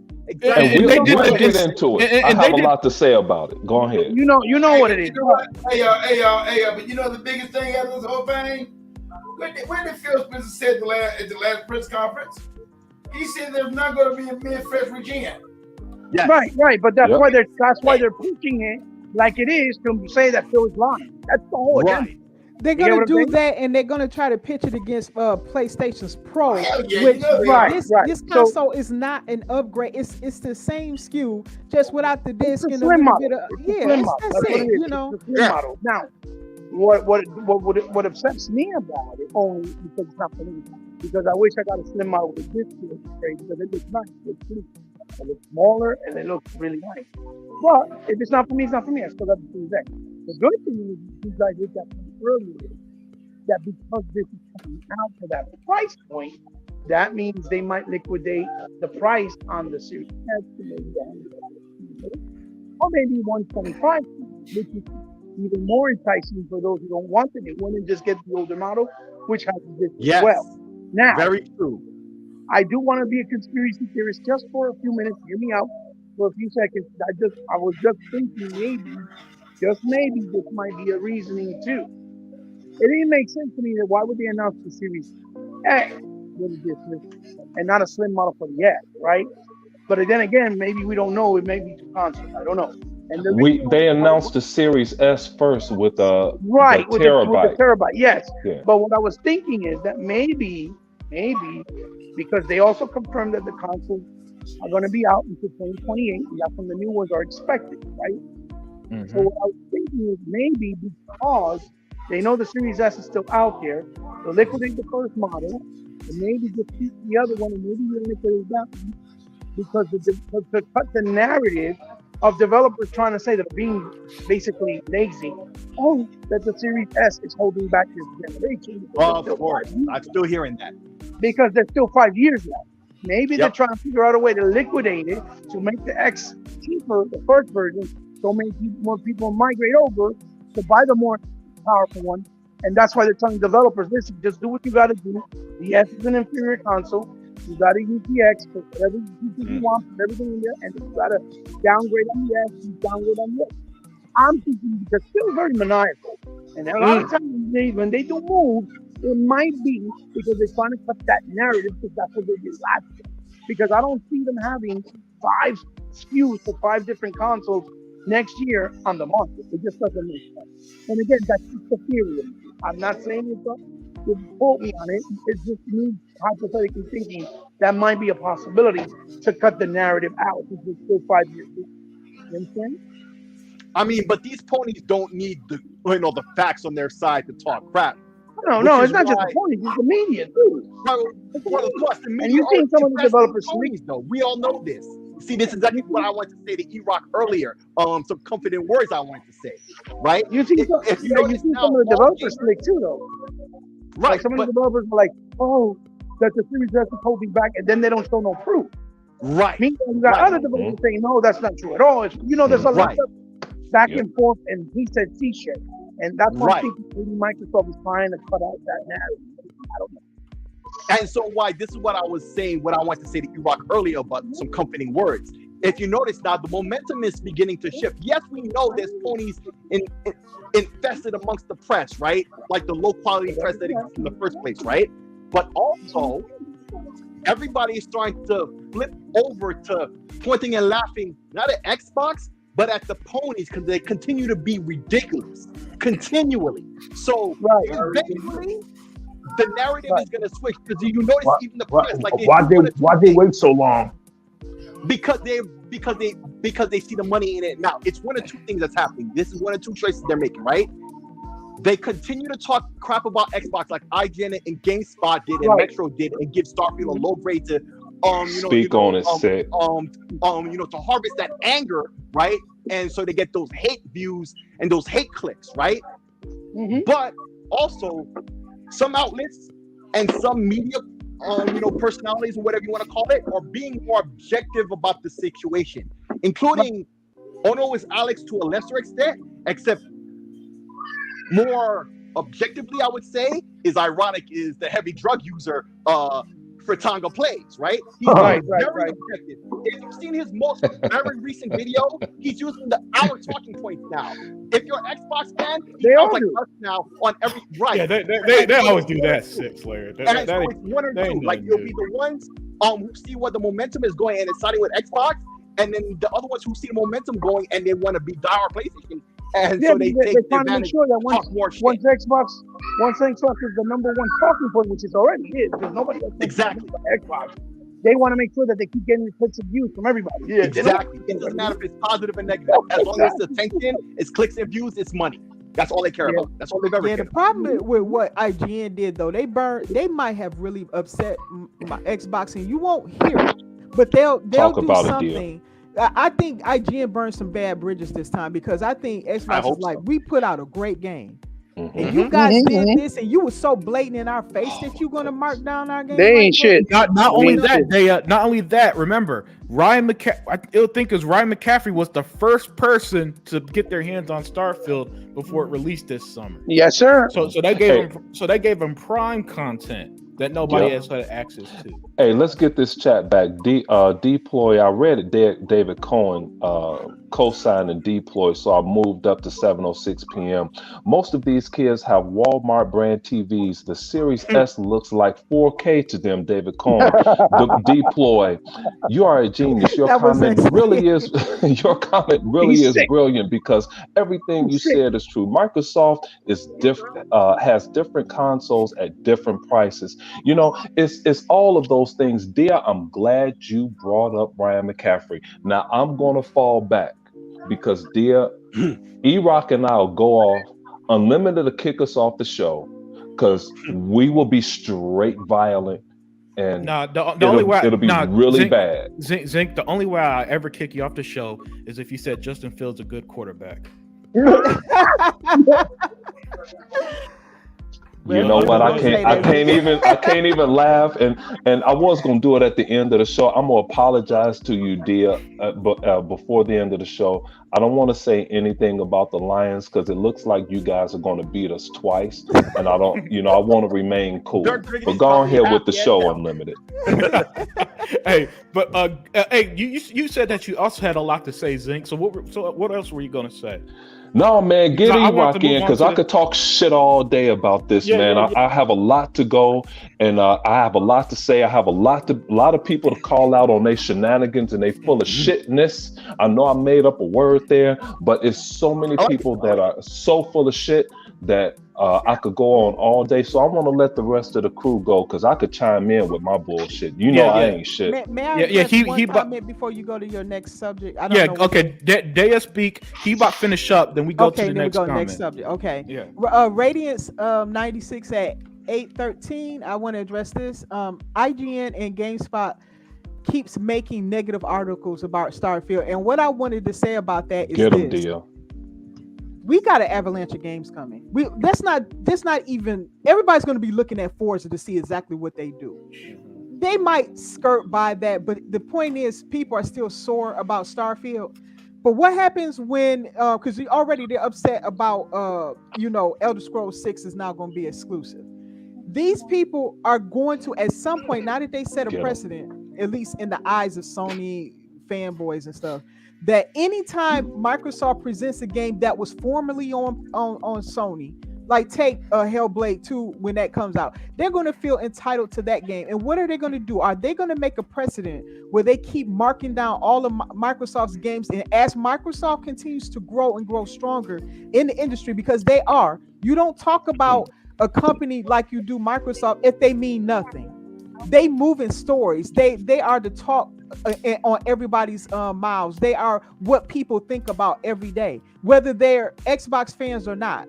They are moving the industry. They're changing the industry. So if that's the case, these companies like IGN and GameSpot is going to end up in a position at some point that Microsoft completely cuts them off, and the narratives with these games are not going to move at all. These hate clicks ain't going to move them. And they got a lot of games they're going to have to work through because next year is looking like a monstrosity. Okay? Yes. So absolutely. Hey, Dia, let me jump on you because Unlimited punked me. How about this one, Dia? You have chats talking shit. Unlimited. This is why I say every time I hear some garbage, Unlimited, I'll send you the top 40 list. Okay. Yeah. Now back to Dia and her garbage. And here's Dia coming in with her truth here. And here you have people pubbing up the Crew game, talking about it's a direct shot at Microsoft. They went to Japan, and Microsoft and Forza hasn't gone to Japan. They just went to Japan. Microsoft flew you guys out so you could guys could see Forza Motorsport with the Japan track with Mount Fuji in the background at its prettiest setting, and you forgot about it that quick. And you're promoting this game. This game drops, and Unlimited. I think I sent it to you. It's sitting there in the late 30s. If the game was that good, why isn't it number 1 or number 2 behind Starfield since it's so great? Oh yeah. And as you see on screen, Starfield was the number 1 selling game on Xbox this week. Well, of September 17th, so last week. Okay. And did you hear all the console sales? They brought the console sales on Amazon to over 1,000%. Yes, over 1,000%. You know what? I don't even hear nobody talk about Baldur's Gate. Tuck Master, don't start it because you're not gonna do nothing but piss me and E-Rock off. You ain't shit. Talk you ain't shit. Yeah. Nobody not even talking about that game. No. Hey, one more, Unlimited. One more. Dustin Legary. And everybody on the internet talk, how could Microsoft miss? How could Microsoft miss Baldur's Gate 3? Now, it may be a great game, but you know what? People, I understood that people, see, the more you listen to people, they end up telling the truth on themselves. People didn't even get to Act 3 where all of the bugs start. Yeah. So check it out, man. So they talk. Even before that, right quick, I'm going to give it right back to you. A lot of people don't even know. Act 2 was almost as bad. I would say 90% as bad. But the thing is, the first act is so long, it gave them just enough time to patch it Wow. before people found out. And see, Sick, I didn't know that it was that long. But you know what? When it comes to the PlayStation, nobody is talking about it. No, it's not in discussion anywhere. So how great is this game? You know? But go ahead, guys. Yeah, I'm a little disappointed in you and Dea because y'all had the perfect ammo that I've been waiting for one of y'all to mention, and that is 10 million players. That's it. Just leave that on screen. 10 million players. They got nothing to say. You can't combat it. You can't refute it. So, say what you want about Starfield. Or Baldur's Gate doesn't. Listen, I've yet to see Larian Studios, PlayStation, or Steam, any of them say, "Hey, 10 million players played Baldur's Gate 3." Yeah. Hey, last one, Unlimited. So make your negative articles, IGN. It's not affected. It doesn't. See, that's why I don't get mad at them anymore, because it doesn't. When I notice that it doesn't affect Xbox, I start to lay off a bit. I clown them. I make fun of them because what have your negative videos done to Starfield? Nothing. It's their biggest launch in company history, and mind you, it's their biggest launch when y'all told us that they needed PlayStation money. When y'all told, So see, E-Rock, this is why I like to follow Unlimited, but since he's hosting, I can't follow him. Yeah, but my point is, man, 10 million. Listen, anytime anyone says anything about Starfield, I'm gonna just show this to them. 10 million players, shut the fuck up, move on. Because what are you gonna say after that? But they didn't buy it. The Xbox don't care because they played it off Game Pass or they paid money. But when we know both are true because before the game launched, they had 6 million players. Again, kiss my ass here, right? So don't tell the numbers guy that these that any other narrative is going to work on me. It's not. So 10 million players, kiss my ass. You know what I'm saying? And I'm just saying that Bethesda games grow. This is just the tip of the iceberg. That's 7 million players in 2 weeks. Yeah, you're right. Hey, let's check this out because I want to go on the hate thing because E-Rock and I choose violence before we wake up. And like the time haters, I guess. Let's check this out. All of these reviewers, they call themselves professional reviewers. Hey, Ty Guy Travis, I have some shit for you later. You lucky Dia is here. But let's go back to these professional reviewers. I just found out that you can look at the planet Reach. And you could land on a planet Reach from Halo. Why didn't none of you professional reviewers figure this out? Dude, I have a lot of smoke for these people. Y'all go on here. That was the most clever way to bring up Halo you ever pulled on this show. That was clever. See that, right? Wow. That was clever, man. This dude don't let up. I ain't mad at you at that one, Zing, because I was not expecting that. So listen, guys, if y'all don't know, Zing brings up Halo every fucking show. This is crazy. But he tied it to Starfield. My goodness, man, you win today. I ain't saying nothing too bad to you for the rest of the show. Hey, Dia, I wasn't even thinking this way. Unlimited ain't shit. He's not lying. They said the Halo Reach planet is in the game. So yeah, that's wild. I gotta find that. I gotta find that. I want to find a Halo Reach. Yeah, but in there somewhere. Yeah, but before we end, I want to end. We're going to end the show on Starfield because I want to hear your guys' story about it before we close. But before we do that, man, I got to talk about this because I found it fascinating. And it's that another thing that came out was that Phil Spencer, he's still on a buying spree. But my favorite thing, and something was interesting, was when I saw he won at Warner Brothers. And I'm going to quote this his words here. And he pretty much says with Warner Brothers Interaction and ZeniMax, and this was before everything was official. So this would have been say early 2019 or early 2020 or something. Mm-hmm. He said, I took ZeniMax to the board of directors last week. Prior to the discussion, I asked Amy and Satya Nadella if they wanted me to slow either or both ZeniMax and Warner Bros. Purchases due to the TikTok discussions. Because at the time, Microsoft was looking to buy TikTok, right? And they both emphatically told me no. So that's right. So Satya Nadella, he said, no, don't slow down a minute on purchasing these game studios, right? And he said they are fine doing all three of these deals, and they're all basically all three of these deals, right? And he said, I won't say Warner Brothers or ZeniMax is Nintendo, but both are for sale and are gettable by us if things align. The biggest obstacle, and this was the important part, the biggest obstacle in WB is IP ownership. Yep. We wouldn't Thank own you. any of the IPs, Yeah. which hurts the long-term flexibility. And the only obstacle with ZeniMax is value expectation of the founders. So mostly it was the I think we understand. So I remember when the news came out about Warner Brothers potentially being for sale, and a lot of other Xbox gamers wanted that to happen, but pretty much this confirms something. And that the reason why we don't have Warner Bros. Right now because they don't want to sell the IP, and to extent I don't blame you because we saw what's that game that sold 12 million copies? Yeah, what's that excellent game that sold 12 million copies this year? Was it Gospel? No, Hogwarts Legacy. So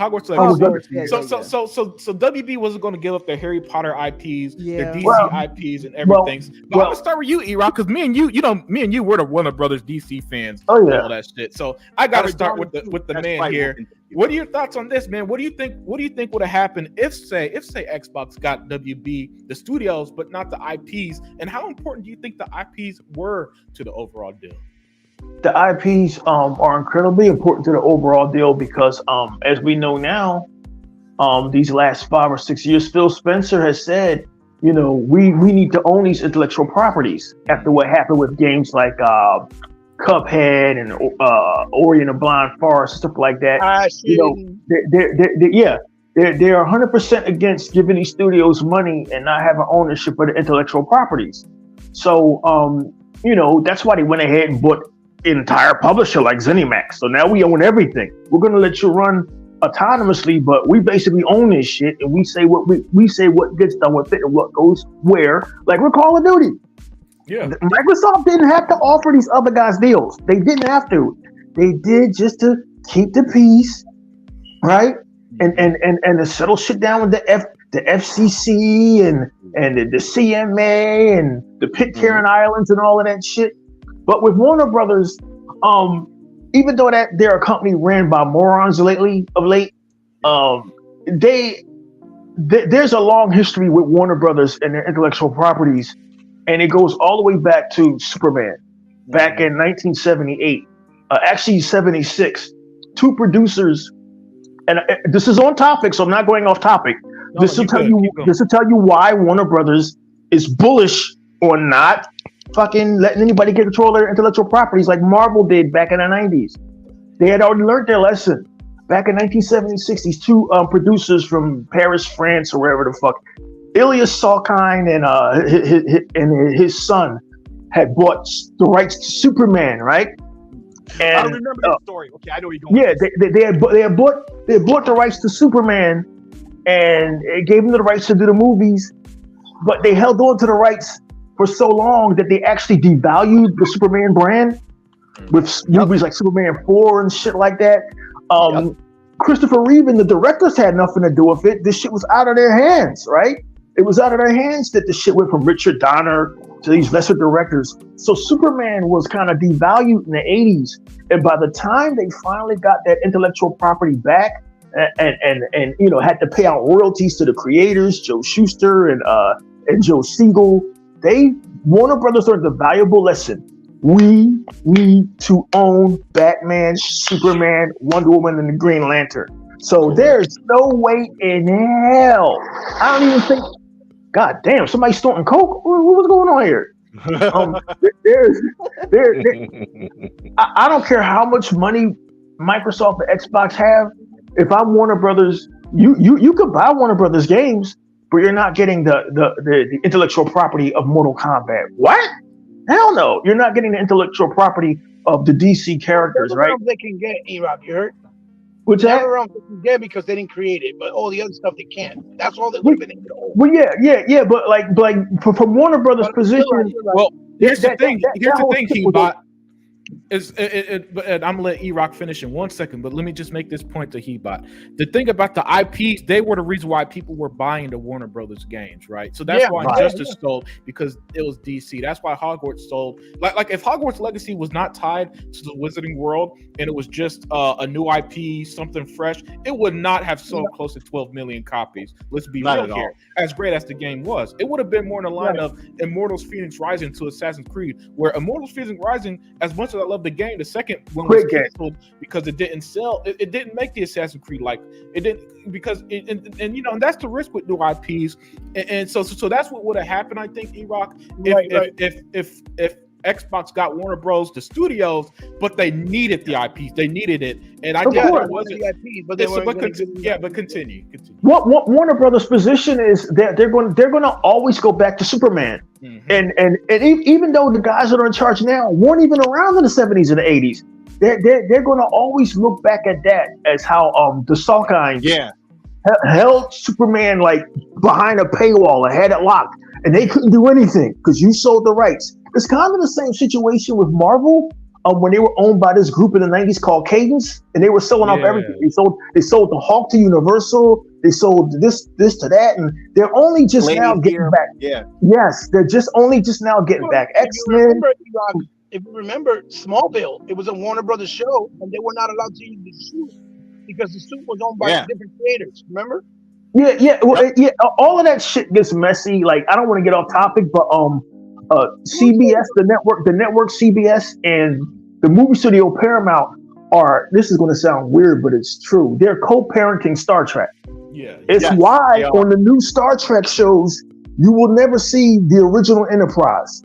They'll name it something else. You'll never see original Kirk or original Spock because CBS is like, no, we own that. Fuck you can't use it. Paramount owns the movies and the new TV shows. So the Star Trek is like a divided house. It is stupid. It's the dumbest shit I've ever seen, how these white folks fight over these intellectual properties. And if you're Xbox, you don't want to be fighting with Warner Brothers over ownership of Harry Potter.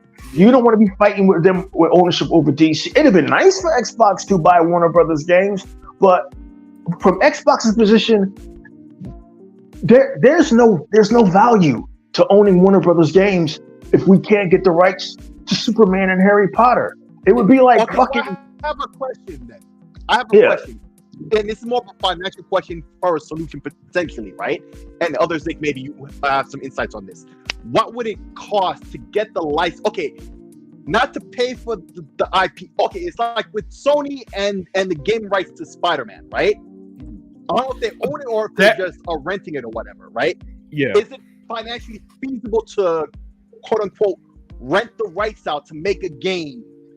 Or is Warner Brothers way too greedy right now to be asking that? I know you asked E-Rock.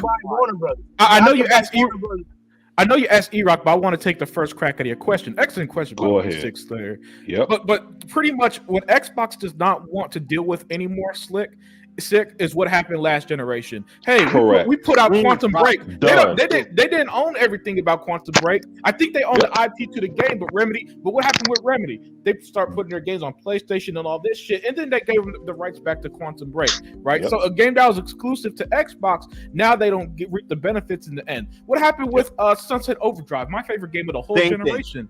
Right? Oh, that's right. They're the reason. If you're a Spider-Man fan, you have to thank Xbox because they pretty much paid for that engine. And what happened? Oh, the moment they went to Sony for $200 million, right? Keep going to Crackdown. Moonstone, Ori and the Blind Forest, a gorgeous game. What happened? The devs or the public, or not the devs, but the head of the studio, came out and said we should put our Xbox need to put their games everywhere and all this other dumb shit. What happened? Oh, that's right. They ended up putting it on Nintendo and then letting their contract run out. And now Moon Studios supposed to be making some RPG that's funded by a company Tencent owns, right? What other? Scalebound. How can I not forget Scalebound, right? $100 million for that fucking game, and all that happened. It got canceled because Phil went to Japan, saw them motherfuckers, and they weren't doing shit. Them motherfuckers put that money to like 8 other fucking games. None of them came to Xbox, right? And what happened? Microsoft took all the blame. all the blame for like 3 years until Platinum. Until Platinum finally said no, it was actually our fault after all the heat died down. So pretty much my point is, Six Layer for Phil. It's clear by that email that Phil. Owning the IP was the original part of the plan. If they were not going to get the IP, they were not going to get WB, and so that's why ZeniMax won out, right? And that's why you specifically mentioned it. Six Layer, one more. Unlimited left out one more important piece. Also with Crackdown, if the guys that were developing Crackdown were bought out by somebody else, so now you left holding the bag. I think it was Amazon. So Microsoft wants to own the whole thing because they will never get caught up in that garbage again. Yeah, exactly. because even if they own the IP, they would have needed somebody to make the games. Yes, and they realized that they need to just own everything outright. There's no point in owning the IP but not the studio, or owning the studio not the IP. Hell, there's no point in owning the studio IP but not the engine, because that might fuck them over. That's true. So I just want to point that out. They would have needed to own WB entirely. Right. So they can do that is WB, which was not happening. Which was just not happening. That's why I say they need to be picking up Iron Galaxy the second this whole ABK deal is done. Sorry, E-Rock. Sorry, man. I kind of took your son that's like that. E-Rock. I just had to get that out. Yeah, that's okay. You guys are passionate about gaming. That's all right. So to close, so I can let y'all get y'all hits in, because I know Unlimited want to move on. The only way that Xbox would get WB games, they would have to buy DC Comics. Mm-hmm. They would have to buy all that, and they don't want to do all that. Yeah, they don't want to do it. The deal is not advantageous to either party. That's all. So I think Warner Brothers Games is going to be its own entity. But again, what the fuck do I know? David Zaslav is in charge. David Zaslav has been making moves that baffle description, rebooting DC again for the second time, making entire movies disappear so we can get a tax write-off. So I've been in business long enough to say never say never. Nobody ever thought that the WWF would buy WCW. So what the fuck do I know? Anything merging was like, wow. Yeah. I just know that. I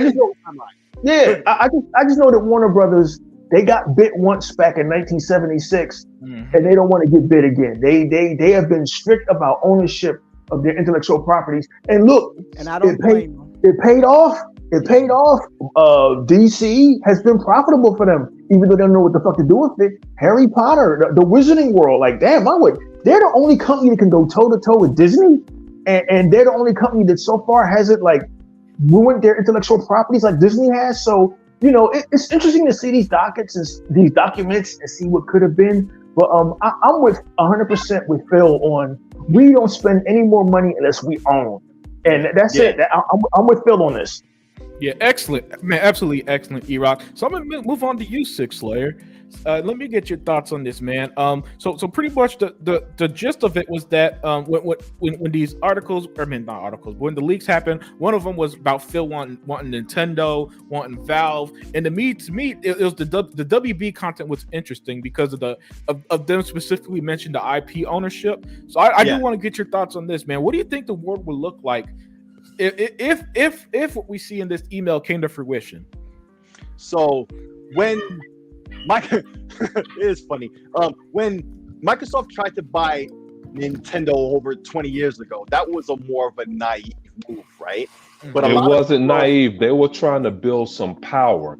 And, no. Yeah, that was legit. More of a naive move to think that they would sell, especially back then with the monopoly issues that were going on and all of that. That was a naive attempt, right? But ironically, some people would feel the current situation that recently happened when they tried again was naive, but no, it's not. It's a very different situation now, right?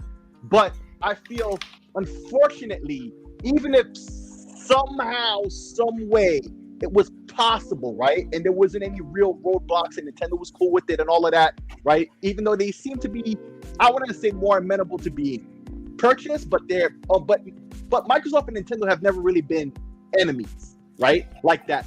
The one time they truly competed was that first generation with the original Xbox, right? And so they they are, Nintendo's in their corner and Microsoft is over here, right? So when I look at that whole situation, I feel like Phil Spencer just tried again. He thought the situation was very different. I agree with him, and because he's a gamer, you see this in him. He just finally bought a PlayStation. He said he had a Steam Deck. He's got a ROG Ally. We see he plays games. We know he plays games. I've been in party chats with the man, right? Like, he's a gamer. This is what he does, and so he understands from our point of view, and he sees the Phil value. Spencer told me, he said Zink, that the PS5 is a piece of shit. Go ahead, Sick. But hey, man, I don't knock the man for what he's saying. That's why I don't own one at this point, because I've had every PlayStation at this point in its life and not this one. So anyway, like, he sees the value in it, and those people who aren't trying to point and laugh at Microsoft or just claim that Microsoft is trying to own everything will see the vision, right? But it's just unfortunate. I don't think it could ever happen. More likely it could happen with Sega, but I don't think they should purchase Sega either. They just need to have, and it's what I've always said, that they should have a good relationship with Sega, which they do, but they need to double down on that relationship, right? More money trading hands or whatever it is. I don't know how that works behind the scenes. But Sick, sometimes companies go out of business. Sometimes they need to be acquired to reap the full benefits of what of the their Xbox potential division and the protection has to offer you. So sometimes these consolidation methods must happen just to preserve what this industry has. Because remember this, ZeniMax was floundering before Microsoft came into the fold. This is true. Now they're prospering. These are the things that the small subtleties that people miss. But go on here. Yeah. So that's Nintendo, right? But then we talked about WB. What was the other one that they potentially were looking at? I already forget. I'm getting old nowadays. I'm starting to forget certain little details. Valve and Warner Brothers. Okay, Valve. That's right. Valve, Warner Brothers. Yeah. Okay, now Valve. Now, Gabe Newell used to work at Microsoft in the 80s. Like, he started there in the 80s, right? And when he left, I would say, for lack of a more accurate term, he left. He was cool with Microsoft. He left to do his own thing, right? And then he seemed to be kind of full of himself in that, like, he was on this train of hating Microsoft, but really it was an outward thing because he's, with the Steam machines and all that back then, right? He was trying to go towards Linux. And if you remember, right, when that was happening, that was when they did the sequel to Portal, right? And they compared, like you look at Digital Foundry or whatever, they compared the PlayStation version, the Xbox version, and they compared on PC OpenGL versus DirectX, right? And what they did was Portal 2 was based on the version of the source engine that they put in the orange box for Portal 1 and Half-Life 2 and all of that, and never updated it, right? But meanwhile on PlayStation, they had a fresh, up-to-date version of the engine, and meanwhile on PlayStation, it performed better on Xbox because they, the fix was in, right? And the reason I bring that up is he will say and do things to make certain things seem a kind of way when they're not, because nowadays he's more amiable, right? He wasn't against, the purchase of ABK, right? And he was, he's trusting in Microsoft enough that he even have to sign the contract. He publicly stated that they don't need to sign the contract. They trust Microsoft that they won't screw them over, right? He sees what shit is now. Right. Mm-hmm. He sees what it is now. Like, and that's the answer right there. So Valve is in their own lane. They don't need Microsoft, but Microsoft is benefiting off of what Valve is doing, even though they're still doing the Linux thing and they're doubling down on that even harder. But at the same time, though, they're never going to abandon Windows for their gaming platform. They will never do that because that's where all their money is. And even if they really use, Linux as their main platform, all those PC gamers on Windows are still there, and they have tens of thousands, if not hundreds of thousands of games on Steam that run on Windows that they just can't abandon, right? So Valve is over there, just like Nintendo in their corner doing their own thing. So I don't think that purchase was ever a viable thing. But if it were to ever happen, a lot of people would just be so mad and angry at Microsoft, right? That I think that it just wouldn't have been Sick, beneficial man. in the That end. ain't There's a lot gonna of- matter. Yeah, Man, they hey, mad Sick. at it's Six Layer. They said Xbox has no games. They got games. They got no power. They give you most powerful console. They need studios. They bought studios. They hate Xbox now more in 2023 than they did in 2013, man. It doesn't matter at this point. Buy Valve Xbox. Piss them off even more. I love it. Hey, Six Layer. I got one more for you. They even gave Phil Spencer even gave the Bugs Bunny Jordans to a bunch of people, and they still hated Xbox. This is true. But I'm not talking about the ponies. I'm talking about the PC dudes who hate Microsoft Everybody. all day long, but they all rock Windows and they don't mess with Linux. They tried it and they hate it.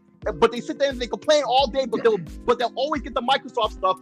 Use the platform, play their games, do everything on there, but sit there and complain about Microsoft like they're the devil. Hypocrisy. Trust me, they've always been like that. It's just like they got Game Pass now. They got access to all the games that they still complain. Exactly. You know what I mean? Yep. And that's not the ponies. That's the PC heads, right? Yep. Trust me, I know them, right? This is how they are, but it just is what it is. So I don't really know what else to say other than I think he tried. He gave it the honest try because that's the type of dude he is. The situation is better between Microsoft and Valve than it ever has been. They always been great. They've always been great if you actually notice the business moves, right? Like you see all the Microsoft games are on Steam. They sell their independent, which is also a great independent metric. Look at Hi-Fi Rush. A lot of people were able to point to the Steam sales over there of the game to prove objectively that it's a good game that's selling well and is well liked by a whole different group of people who innately hate Microsoft and still they still bought the game and loved it, right? That's good. I feel that that needs to remain exactly the way it is. It's more beneficial that way. Yeah, excellent stuff, F6 Layer. Absolutely well put. Tuckmaster, you there? Uh-oh. Yeah, this is the Tuckmaster special. Eventually he goes off and do his own thing. He either eating barbecue or walking his dogs. You'll never know with this guy. But Daya, let me get your thoughts. Let me get your thoughts, Daya, on this. No, I'm here, y'all. I'm here. Oh, that's another Tuck special. Way He to comes pull a up, minute Tuck. too late.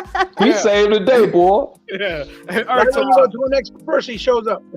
Yeah, hey Tuck. So let me get your thoughts on Microsoft. Phil Spencer specifically want to buy Nintendo, want to buy Valve, and was actually close to buying Warner Bros. But from what the looks of it, it looks like not being able to own the IP is what kind of killed it, and we ended up with ZeniMax because they're going to buy both. So Tuck, I want to get your thoughts on this, man. What are your thoughts on the potential on what do you think the world would look like if Xbox had NetherRealm Studios and all them, and the guys who made Shadow of Mordor and Shadow of War, who were making the Wonder Woman game, by the way, but without the IPs. Man, I can imagine, but like E-Rock said, you got to have everything. If it's not everything, you might as well not even own it. But I tell you right now, I'm glad to see Microsoft be aggressive. That's one thing I am glad they ain't holding back, because everything that happened to them with Ori and the Blind Forest, the first one, the second one, and all that stuff, giving them good praise to close the Game Pass, and then they screw them up and all that stuff. So and then Quantum Break, that should have been a success. That should have. I mean, to me, I don't know what they're doing. I know it's still on Xbox. But I own the game and all that stuff, but I'm not really sure. I'm not really sure if anybody playing it anymore. I mean, I'm very sure they're not. But the thing about it is, with me, as far as I'm concerned, I'm glad to see what Microsoft is doing. They're being aggressive. They ain't taking no crap from nobody. They just telling people. Amen. Hey Tuck. You know what, man? You make it a point to trigger me. You saying that Microsoft, you glad they're aggressive. I commend that, and I also commend the community because they have become extremely aggressive in attacking these bullshit sites. Like Shisno Elite said, IG and Ryan McCaffrey is a punk. Attacking all of these websites, these people that are Xbox guys have just turned aggressive and relentless and straight up attacking people. Like Paris Lily coming looking for me. Bruh, you found me. I will never hide. I'll knock your fucking ass out. Whenever you want me, I'll be there. I'm here. You know, you want to come to a site where I'm at, I'll be more than happy to address you. But the whole community, dude, have been meeting They've been these getting biased really sites aggressive now, yeah. with aggression. But go ahead. But like I said, I was so glad. I mean, I told everybody after that first show that PlayStation had when Xbox came out, well, a couple of hours after the PlayStation show, said all them games will be on Xbox, and I was like, damn. For the first damn time, they being aggressive. I said, for the first damn time, they being aggressive. And I was so proud of them. I said, like, damn, about damn time. Oh, yeah. Man, that caught me in the feels, brother. It really did. So if you want to think about it, they've been aggressive ever since. They ain't playing no more. They taking the hoof flickers off. They telling them ponies to put their ass in the glue factory and tell them to fuck themselves, because it's what they need to tell them anyway. But as far as like all these media websites and everything, they can go straight to hell too, because I don't see nothing wrong with what Xbox is doing right now. They're doing the right thing. They ain't doing the wrong thing. They're doing the right thing.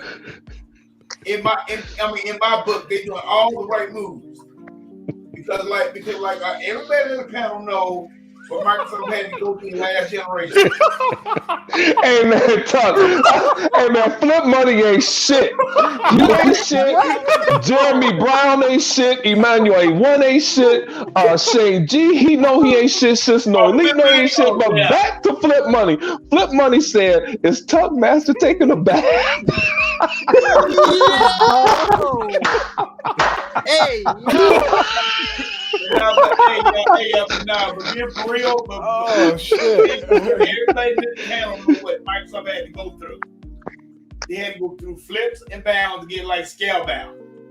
Never did recruit none of that money. Never did. So now I'm glad to see what Microsoft is doing. They being aggressive. They picking them apart. They telling Sony straight up, and they kind of telling Nintendo too. Step your game up. Because of the new sheriff in town, and it's called Microsoft and Xbox. And that's all I gotta say. Excellent stuff, Tuck. He ain't lying. Yeah, excellent stuff, man. That was funny as hell. Wait. Let me say one more thing. Too. Oh, go ahead. Everybody want to talk about what PlayStation have done. What have they done in the last 20 damn years? Nothing. Microsoft have been innovative, and they knocking records off the shelves right now. Right. One game, I never heard nothing like this. One game, 10 million people playing in 2 weeks.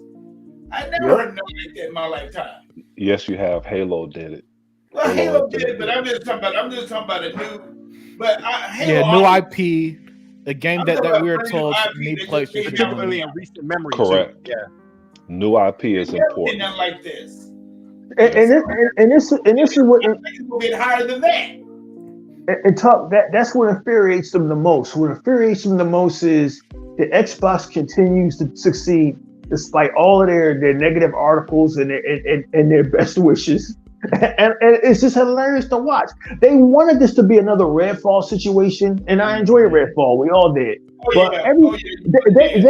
They knew months ago that this train was leaving the station, and there was nothing they could do to stop it. So IGN had to try to give it a 7 for all the good it did. It's like you knew this was going to be the biggest game of the year. They tried to put it up against Baldur's Gate 3. It's just ridiculous to watch them now.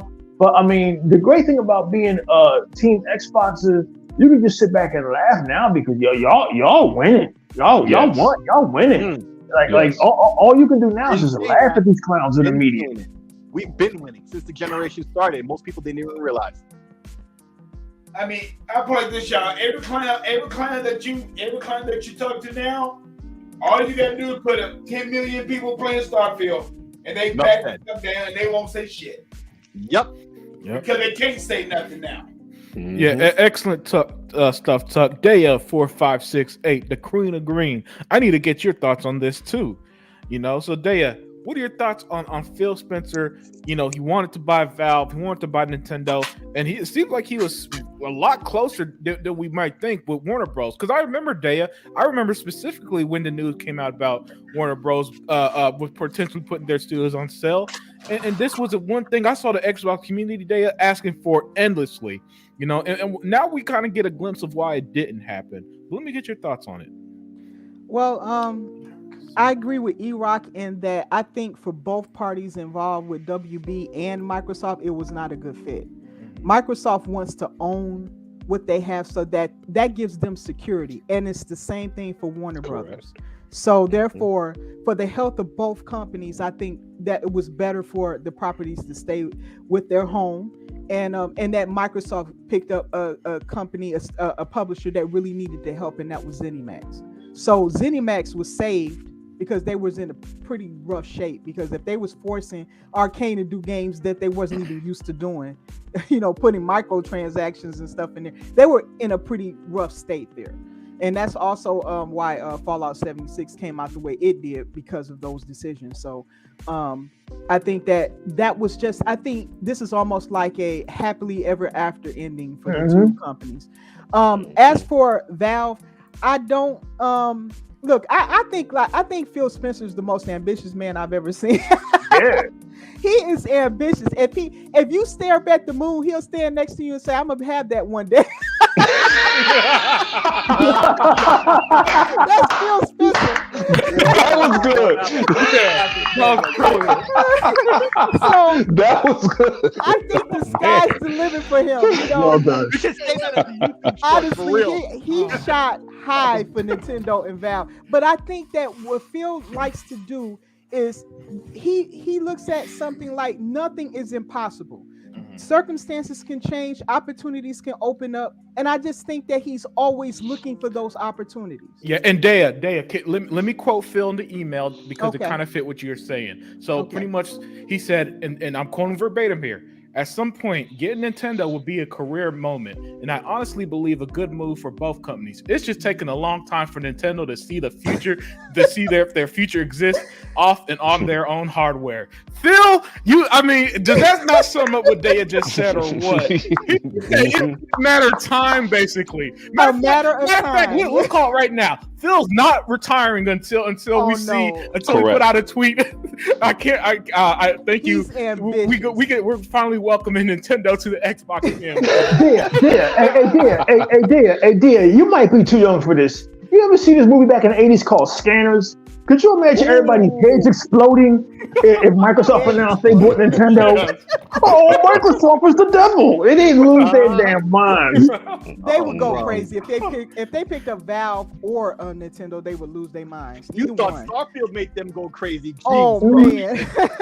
man. but Dad, the way Phil's talking, he's pretty much saying, "Oh, it's only a matter of time, It's only man." a matter of time, because that's how Phil thinks. We actually get a glimpse of how the man thinks. We think Yes. Phil is like this guy that doesn't pick up, he let WB go. Now he's analytical. He knows what's good, and he has these lofty goals that even blew my mind. I was like, Phil is thinking like that. So I mean, if it's possible, he'll try for it. It doesn't matter how impossible it may seem. So I'm really shocked by that, because Phil just doesn't come off as that. No, I thought he was soft. He's not soft at all. Yeah. I feel justified in defending him all these years. Hey, Unlimited. I was just about to say that. I told people, Phil is just like his boss, Bill Gates. Everybody thought Bill Gates was Mr. Rogers' Neighborhood. IBM will tell you in the 70s, no, he's an asshole. And Phil Spencer proved he's the same asshole. And I want people to understand, Phil Spencer said in an interview, I talk to Bill Gates at least 3 times a year. And he asked me how was the business going, and we go from there. And if you think about it, 3 times a year, that's a lot of conversation. Mhm. Okay, that is a lot of conversation. But go ahead, Especially with guys. Bill Gates. Oh God. Oh, Yeah. wow, my goodness gracious. Continue, Dea. Okay, yeah. So, what I see is that I'm not of the position. I mean, I've learned from Phil. If Phil wants to shoot for a high, lofty goal like that, he's only going to succeed because he's going to do everything possible to accomplish his goal. And having a goal that strong means that he's going to probably reach levels you wouldn't think he would reach. I don't think that people thought that Microsoft would ever own ABK. Now they practically own them. I mean, we know that deal is just finalizing it. Hey, Dia, practically a Dia, done deal. Dia, with what you're saying, now we know. Phil was like, hey, should I keep going after people like TikTok, et cetera, et cetera, et cetera?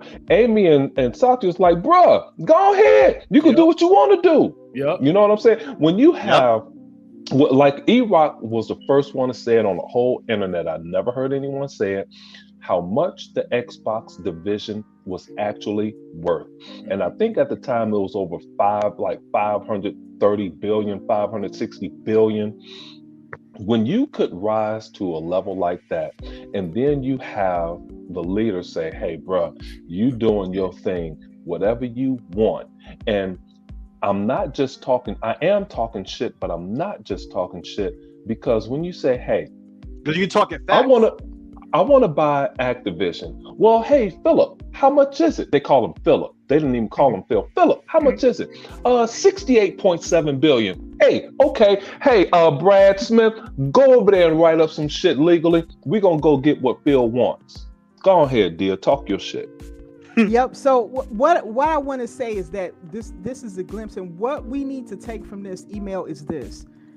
If we all thought that it was something that Phil Spencer and Satya wouldn't go for because we thought maybe it costs too much, maybe it seems too difficult. With Phil Spencer behind the wheel, he will go for it. There's nothing out there that he won't try for. So think of any company that you guys might be interested in an acquisition that you think might benefit Xbox, and they will try for it. I want to buy Frigidaire. Tell Phil. So I'm thinking Sega, anything they, some people say, oh, they'll never try for, with Sega, people think that's a possibility, but they be like, if they think of Nintendo, they go for anybody, Bandai, Namco, anything. People say, oh, they can't buy but one per. No, Phil will go for anything at this point. If he wants to get multiple publishers over there in Japan, he'll go for it. There's nothing stopping this man because he got some crazy ambitions, and I just that's what was interesting to me moving forward is what is he going to try next, because he clearly has no limit in what he wants to get, and if he can get it and the opportunity is available, he's going to shoot for it. And Dia, not to cut you off, but not just that, but as I keep saying, and somebody disagree with me, but Microsoft is finally all in with these decisions. Microsoft is 100% now backing Xbox. It's not like it was back in the 2000s when whoever was in charge of Microsoft was like, no, you can't buy Grand Theft Auto. No. Prove themselves years. That's to prove themselves years, E-Rock. Now the fucking purse book is open. Now the board of directors of Microsoft, one of the most powerful companies in the world, is like, let Xbox buy whatever they want. Like, yo, that's when your competitors, Nintendo and Sony, should have been shaking in their boots. Yes, but instead of them shaking in their boots, they got the little writers and fan base like, oh, you're still third place, all console sales, and meanwhile, it's like when they bought fucking ZeniMax and Bethesda, and when they bought Activision, that should have been, the console war was over. Yes. The console, it was over. Once Satya signed his name off on the check, it was over. With Phil Spencer behind that, Go ahead, Seek. I'm sorry.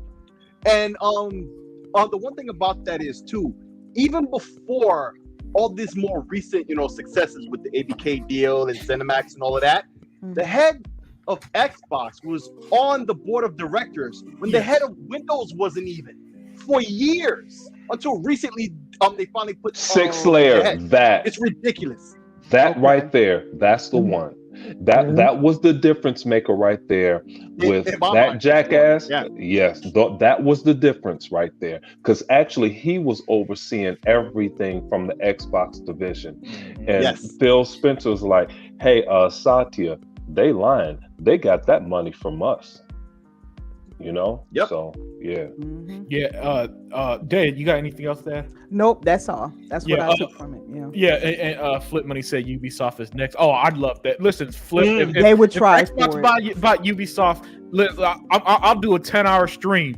I'll be uncontrollable. hey, Xbox hey, all in. dude, I will be uncontrollable. It would be a 10-hour stream sync of just me drinking alcohol the whole time. Hey, Being- right. Hey, and then we have Xbox All In to We gotta monitor have it him because you hold know, that. because Xbox All In will go to full 24 hours, and Oh, I'll yeah. stay up I'll pull a the realest one and stay up all night and do the show. Yeah, exactly, Bro, man. Because the TGS show is at 5:00 Eastern tomorrow morning. You know, I'm gonna be up. I don't know about you. So yeah. Yeah, and guess who won't be at the Tokyo Game Show? Sony. So, I'm not going there Yeah. either. Yeah, and they- nobody is talking about that. Yeah, well, again, Right. that's because nobody. Quick, Let me. unlimited. Oh, You he ain't about. shit. He about. Go ahead You and ain't speak. shit. You ain't what shit was- for saying that. Oh yeah, hey, but am I wrong, Hebot? No, absolutely Yeah, not. yeah. Absolutely And here's the thing, and Zink said nobody talking about it. Oh, have we not learned that nobody cares about Sony? Sony fans don't even care about Sony. 'Cause So- they, Right. they do emergency. When did they do emergency podcasts? When Xbox does anything, so Yep, even yep. they don't give a shit about Sony. Everything. Yep. I've been telling you guys for 3 years now. The whole gaming world revolves around Xbox right now. It is what it is Mhm. because only Xbox are the only one who could buy Nintendo, who could buy Valve, who could buy WB. Sony can't do none of that shit. Sony Sony got scammed into buying Bungie, and their games are still coming to Xbox. Yeah. Even And after, better than if it's Tencent.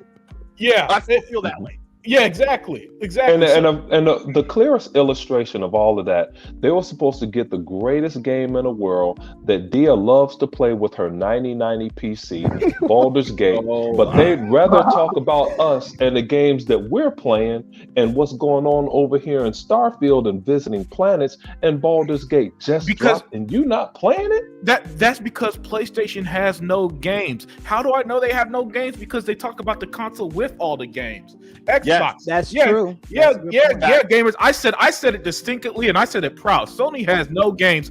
Xbox has them all because Xbox is one that just gave us Starfield that y'all are playing. Y'all playing it with us. I know y'all are playing it because 10 million fucking people played it, right? And then Yo, you guys D-Floyd, see put how the many games hashtag is up. coming from PlayStation Bethesda? has no games. Yeah. Oh, that's right, Dad. Excellent point. All the games. Yeah, Yeah, they repeat. Don't forget what's coming to Game Pass at the end of this month. They What? got your game coming there at the end of this month. Oh, Gotham Knights. That's Oh great. yeah, they Here got come That is Tuck right. again, making me remember something. They I got heard that so. I coming heard, out. They got Payday coming out. Yeah, I think Payday. October 3rd, they I got might have to another take a game break. that I'm from very Starfield for interested in. Payday. hey, Tuck. Hey, Tuck, since you like to wake me up and say something very important that I forgot about, hey, Tuck, they were over here complaining about what Game Pass can't offer and why can't something come into Game Pass because 4 games would amount to $900 million. Well, dumbass that doesn't know basic math, even if you take even unlimited production, and I know that Game Pass is over 35 million subscribers because we know how to see the numbers. Let's revert all the way back to 25 million. Even if it's 25 million, if you multiply that, say, by I think around 12, you could still pay for $900 million worth of games in just 3 months. Just 3 months. Yep. That's it. Because it's what, around $300 million a month that they make. So settle down, dummies. They have plenty of money. Don't worry about Microsoft money. Just worry about what they're giving you. And don't forget, people still buy games even though they have Game Pass. Yep. Oh, all the Hey, time. hey, like me, I bought 2 premium editions of Forza for $99 for Yeah. one for me and one for my kids. Nice. That's really tripping me out. All these, Jeremy- with all these producers and all these people making your websites, they actually get up in a row when the Xbox and the PlayStation have a game come out the same time. I'm like, damn, they actually get off on that. Just because they came out with one game at the same time, and that's the only game they came out with. Sea of Stars, I think, came Xbox out. dominated. Yeah. Excellent point, Tuck. Hebot. I'm gonna move on to you. Hebot, you there? Yep. Awesome. Yeah. So Hebot. You know that this discussion, man. Xbox marketing. Phil Spencer has been, as we see here. He wants Nintendo one day. He wanted Valve. We were close. Hebot. We Xbox fans were close to having WD games under our wing. So let me get your thoughts on this, man. What do you think the gaming world would have looked like if Phil Spencer plans came into fruition like that? Well, it's as simple as this. Microsoft was looking at all their options because they were building games. Mm-hmm. That was the whole idea, right?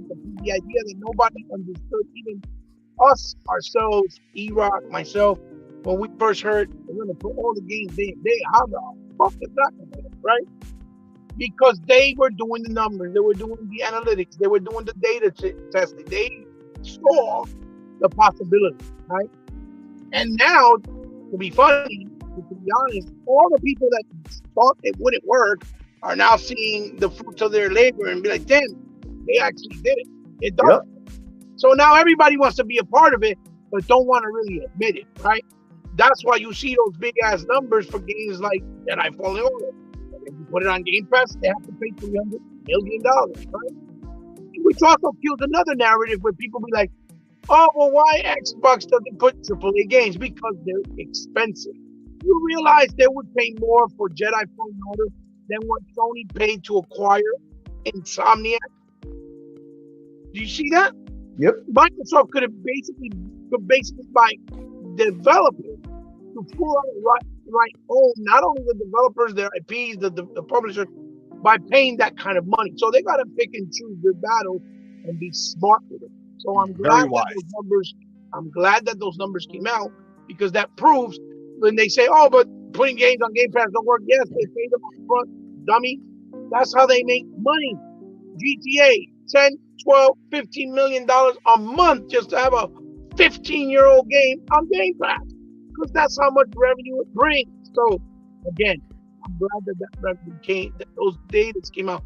The best thing I said, and I said it again, I'll say it a third time, about this whole acquisition thing is that all that narrative and all those things that people say, oh, Microsoft didn't care, they didn't want to buy Remedy, they didn't want to buy Rise, Crytek, they didn't want to prove absolutely false. All that was in the pipe.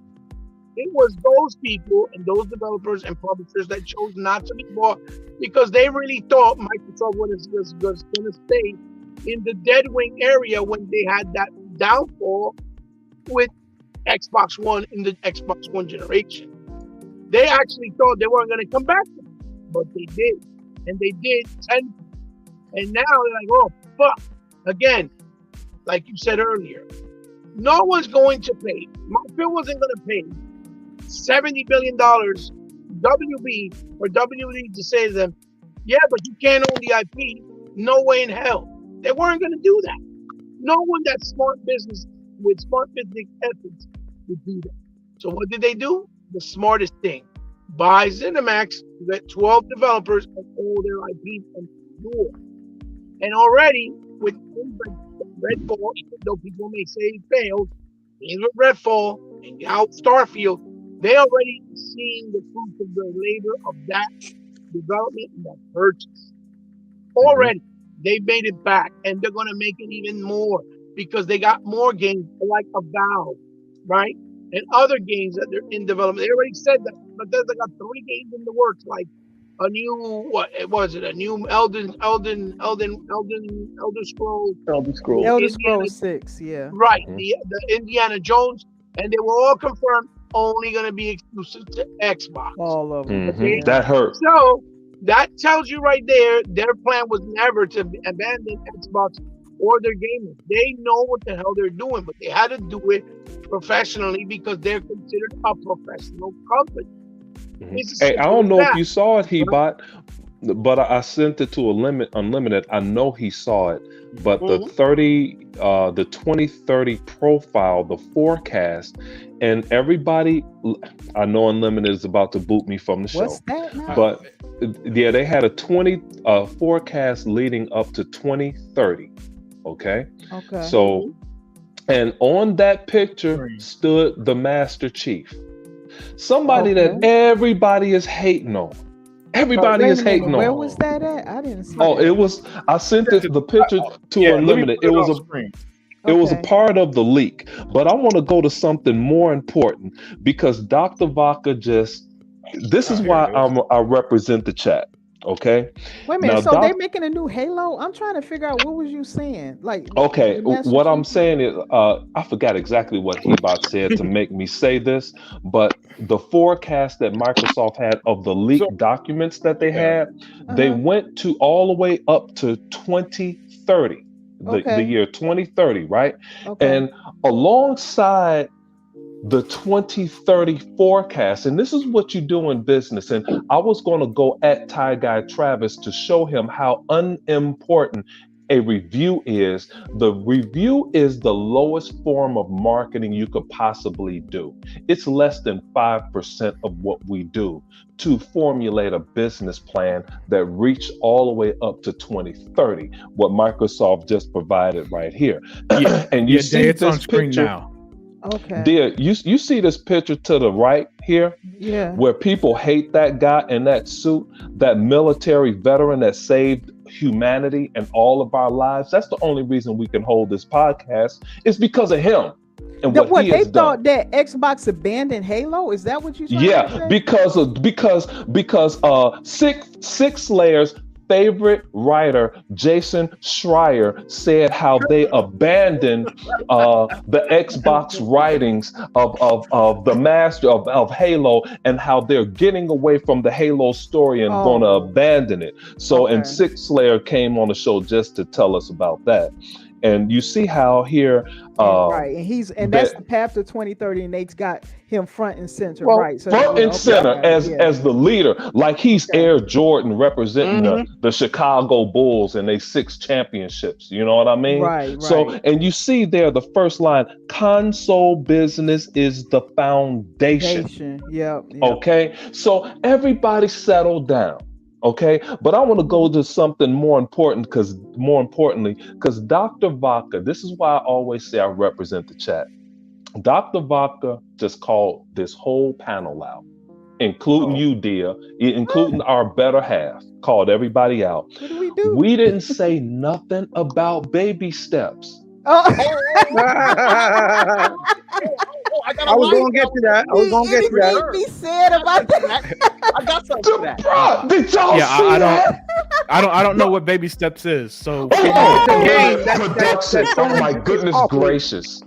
It's called Baby Steps. Because, oh, no, it's a game come to Xbox. No, it's a game that's coming out of PlayStation. You Let need me to set get a this live up. reaction of Let me Unlimited set watch this that. up. Unlimited. No. Even before you set it up, listen, Unlimited. I am jealous that you are still a virgin.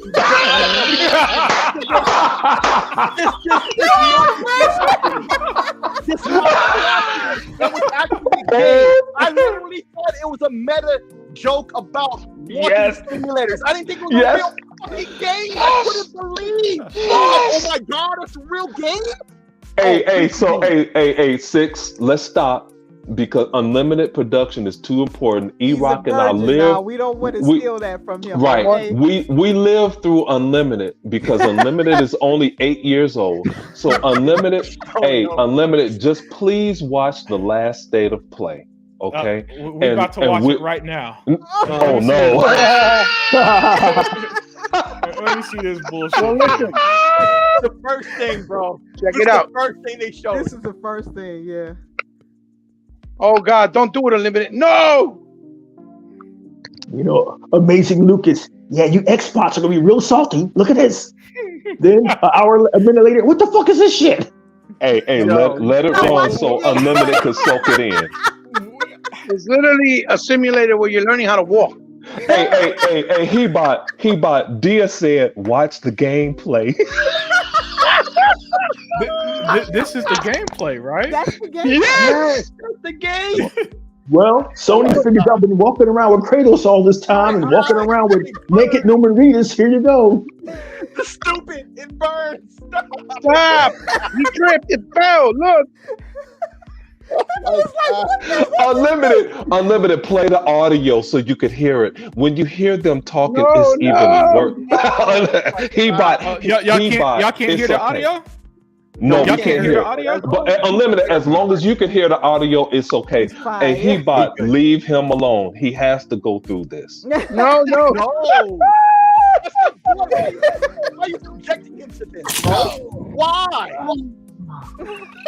It's not for your brothers. What are you doing? Don't do it to yourself. Unlimited. Save yourself. What is the this pain. bullshit, man? There it is. We can hear. That Hey, is let's not get in. Let's not destroy Unlimited's fun here because he was looking forward to a game like this. Oh God. No. Okay. 3. Stop it. And they talk about Starfield. Let's just keep that in mind now. Mate, are you okay? You look sad. Oh, hey, Mike. No. That's sad. I was just taking a break from my run. So road's out. Yeah, road's out, but no worries. Grapple points. Grapple See? point. All Well, right, enough of this bullshit. Man. Baby Listen, steps, baby. Baby steps. I don't want to listen. If any PlayStation fan ever comes on this show and say anything, I'm showing this to them, man. Because that's some bullshit there. I couldn't make a minute through that nonsense. Hey, Unlimited, but seriously, you have to stomach through that. No. Zing. I'm a man of faith. That's too deep a level of hell for me. All right, no, man.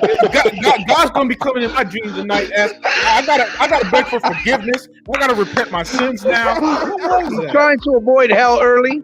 Yeah, man. Like we only got one life. I'm trying to make it to the kingdom of heaven, not the depths of hell. I mean, you fuck around and play that. Unlimited, yo. Bro. I just want to finish one thought about that.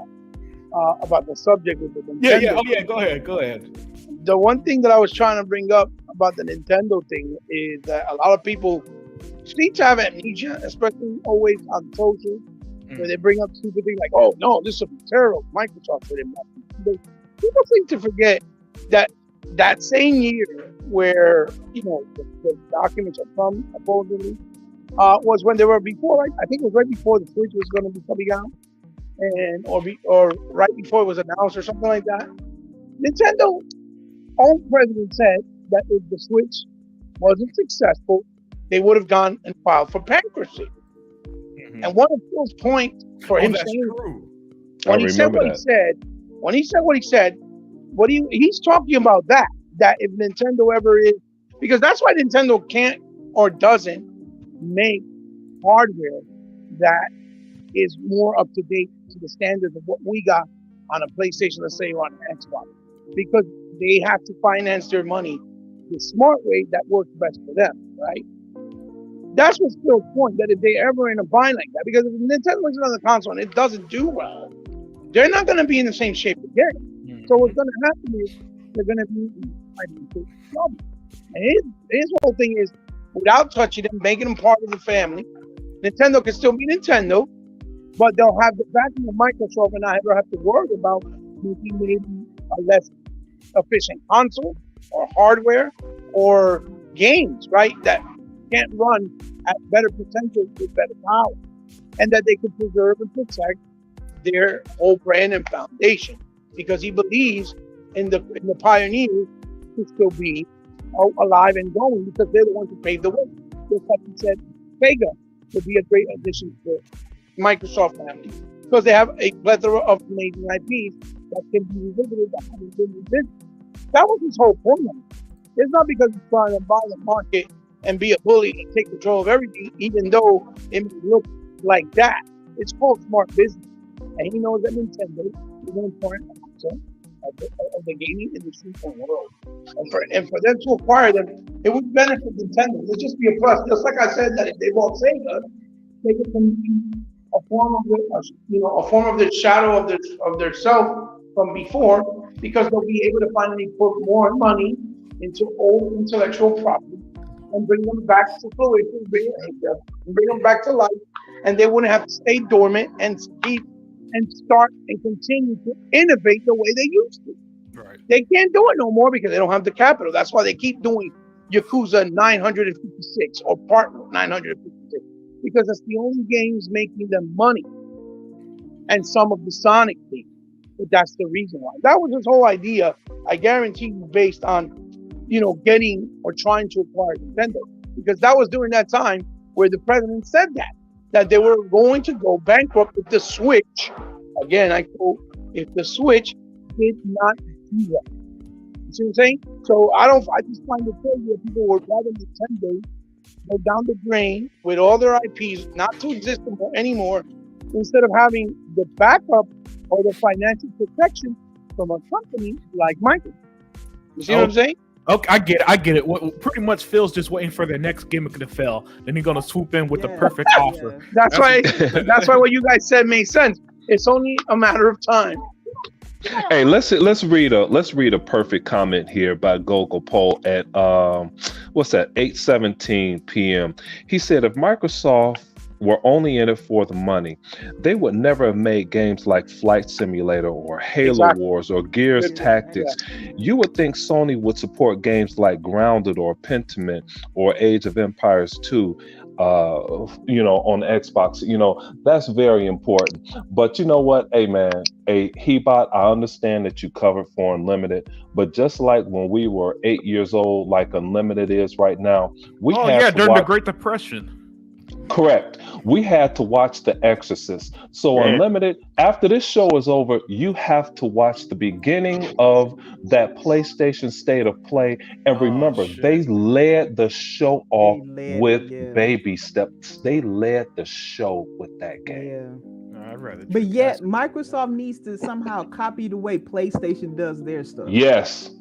Yes, dear. All that talk is done after this month. Starfield done fucked up everybody. It's destroyed them. It's just destroyed every narrative. Mm-hmm. Hey, speaking of Starfield, Iraq, you there? Yeah. Okay. Yeah. Sorry, man. Sound like you got cut off mid-sentence. Can you guys hear me? Yeah, yes, I can hear you. Yeah, you good. You're saying Starfield killed their narrative, and then you kind of cut off.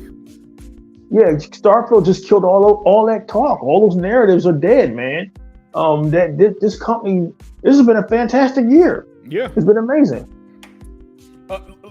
This year has been so. We had the drama. Just look at this, man. Phil's gonna buy fucking WB Nintendo. How much juicier can you get than that? We had the excellent games in Starfield and Hi-Fi Rush and Hogwarts Legacy. Assassin's Creed come out next month.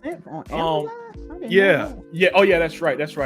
They had a massive boost of sales when Starfield came out. Oh, wow. And by the way, Starfield's proven to be a massive success for the whole brand. And so we're gonna wrap up today. All of y'all have played Starfield, I'm assuming. Yes. Okay, yep. Good. 100%. He might be the one with the least time in it because he's a busy man. But in celebration of Starfield, that's not true. Unlimited. Hebot played it. He watched it on his PlayStation while talking on his PlayStation mic. There we go. Yeah, because his mic was rough today. Yeah, it was. We're gonna close out. He dropped though, so maybe he'll be back in. But we're gonna close out tonight's show by talking about pretty much our experience with Starfield so far. Because I'm also gonna assume that we all have had different experiences. And the game, another massive success for Xbox. Like I said, it's the new status quo. But Six Layer, man, since you're a guest, I want to hear your thoughts on Starfield and pretty much what's your adventure been like. Talk about it, Sick. You lost it. Stick, you're muted, maybe? Yeah, maybe he stepped away. So. No, Tuck Master's dog ate him. That's what's been going on, because I was saying that. There he goes. Okay. Yeah, we thought Tuck Master's dog got you or something. No. What I was gonna say, just before I ask you a question, I just wanted to say when we were talking about baby steps. Imagine if there was Microsoft who had presented that at one of their showcases. And that was the first thing they showed. Oh my goodness. We would. Oh my. Okay, I don't even need to say any more than that. No. Sick. Please talk on it, because you remember how people would have shows and they would become Gene Siskel and Ebert, and they say, well, Microsoft should show this first and this in the middle and this in the end. You remember all of those shows that everybody had? Go ahead, Sick. And the memes that we would have listened. You saw what happened with Halo Infinite, right? And Craig, right? Yeah. We still seeing, some toxic, what you call toxic ponies on Twitter who still use that profile from time to time. Even they're smart enough to know that, they'll get blocked and muted on site if they use that. But, some dudes still do, right? Like, we still have to live that down today, even though Halo Infinite is as successful as ever. And most of the naysayers aren't complaining anymore, except for the Halo YouTubers who have nothing to talk about. So just like IGN, they want to talk crap about it. They don't make podcasts or anything of the good stuff that's going on in Halo, and it's a lot of it. Exactly. That's why I can't stand those people. Exactly. And that's why Unlimited kicked me off the show. So I kind of lost my train of thought, but basically. Oh, sorry. No, it's not you. I'm getting old. This is happening a lot to me nowadays. But little help. He's talking about Halo and Halo. Okay, so Halo and just the way it was treated, but now you see how successful it is, right? A lot of the naysayers who had issue with the multiplayer in terms of the content and all of that, all those people who had that legitimate complaint aren't playing anymore. They're busy playing the game. There are PC heads playing the game. Oh no, it's Alex. Is playing it. Halo Infinite. It's Alex is still playing that? I didn't know that. Wow. Dude, from the moment the content started flowing, all those people who had the specific complaint that the game is fine in terms of multiplayer, it was lacking the content. Once the content began to come, they all shut up and started playing it. They were true to their word. And that's why I big up it's Alex Patanga and all these other people. Because true to their word, they really did start playing it and stop complaining. Respect. Because we know how they can get down, right? Mm-hmm. So, all due respect, right? And it just goes to show. I think. And that's why I want to say on that. But what was the question that you asked? Oh, about Starfield, of course. Mm-hmm. Let me tell you. So, Starfield is the type of game because how many hours you got in it? Do you know? Oh, in fact, it's over a day and like 6 to 7 hours. I was trying to look on the Xbox app to find it actually. Okay. But so I'm big into aviation and like I'm a big fan of Robotech, aka Macross, Star Trek, all these types of things. I went to aviation high school. I have an airframe and power plant license from the FAA. I used to work at American Airlines, right? Okay, so aviation, space travel, all that stuff, I'm really big on that, right? Yeah. And so, I had all these hopes and dreams, I'm going to build all these types of space. I haven't even gotten into any of these things that I want to really do yet, right? Right. But I'll give you a couple of examples of the things that I've been doing that just had, like, wow. Like, first of all, it's just a work of, I think our host just dropped. I'm sure he'll be back. Okay. But it's just such a work of art just graphically. A lot of people are saying it's nice looking, but it's not really. I think it's pin sharp. The textures are on everything. On everything. The spacesuits, a mug, a tomato. All the even onions in a bunch of onions in a translucent plastic container looks proper, right? Mm-hmm. Like I'm gonna give you an example of my last playthrough, right? So I picked the kid stuff trait where your parents still live and all of that stuff. I also picked the one with the house. I haven't done the house yet, right? But even before I finally met my parents, right? Like I finally went to meet my parents. But I've played long enough where they take 2% of all your money and give it to your parents, right? Right. So right. I've done a bunch of missions. I've done a couple of. I have 4 of the powers already, right? But now I'm holding back. I'm trying to do some side missions here and there. I'm trying to get weapons, this and that, right? Like I decided I'm gonna go with outrage as the girl I'm romancing instead of Sarah. I feel she's kind of playing Jane. Although I saw a clip today. about the jetpacks, and I'll leave it at that, right? But, all right, cool. So I've done a couple missions. I said, okay, fine. I should go finally meet my parents. Come to find out, I probably should have met my parents early on, because when you first meet them, it's a great conversation. And my girl was with me, and like she's listening in, and she's like, "Wow, I really like how they voice acted the character." And she's not a gamer at all, right? And she was like, listening in, and she's like, "Wow, the conversation is so natural and realistic, and you have choices in what you pick, and it's based on." And she's falling in love with them. But the thing I realized is, I should have went to meet them as soon as I got to Jameson, because apparently it works such that you get 3 things from them. I won't spoil anything, but you get 3 things from them. But it's based on how many missions you complete. You complete a certain number of missions, they give you item A. Then you complete a couple more missions and they give you item B. Then you complete a couple more missions, they give you item C.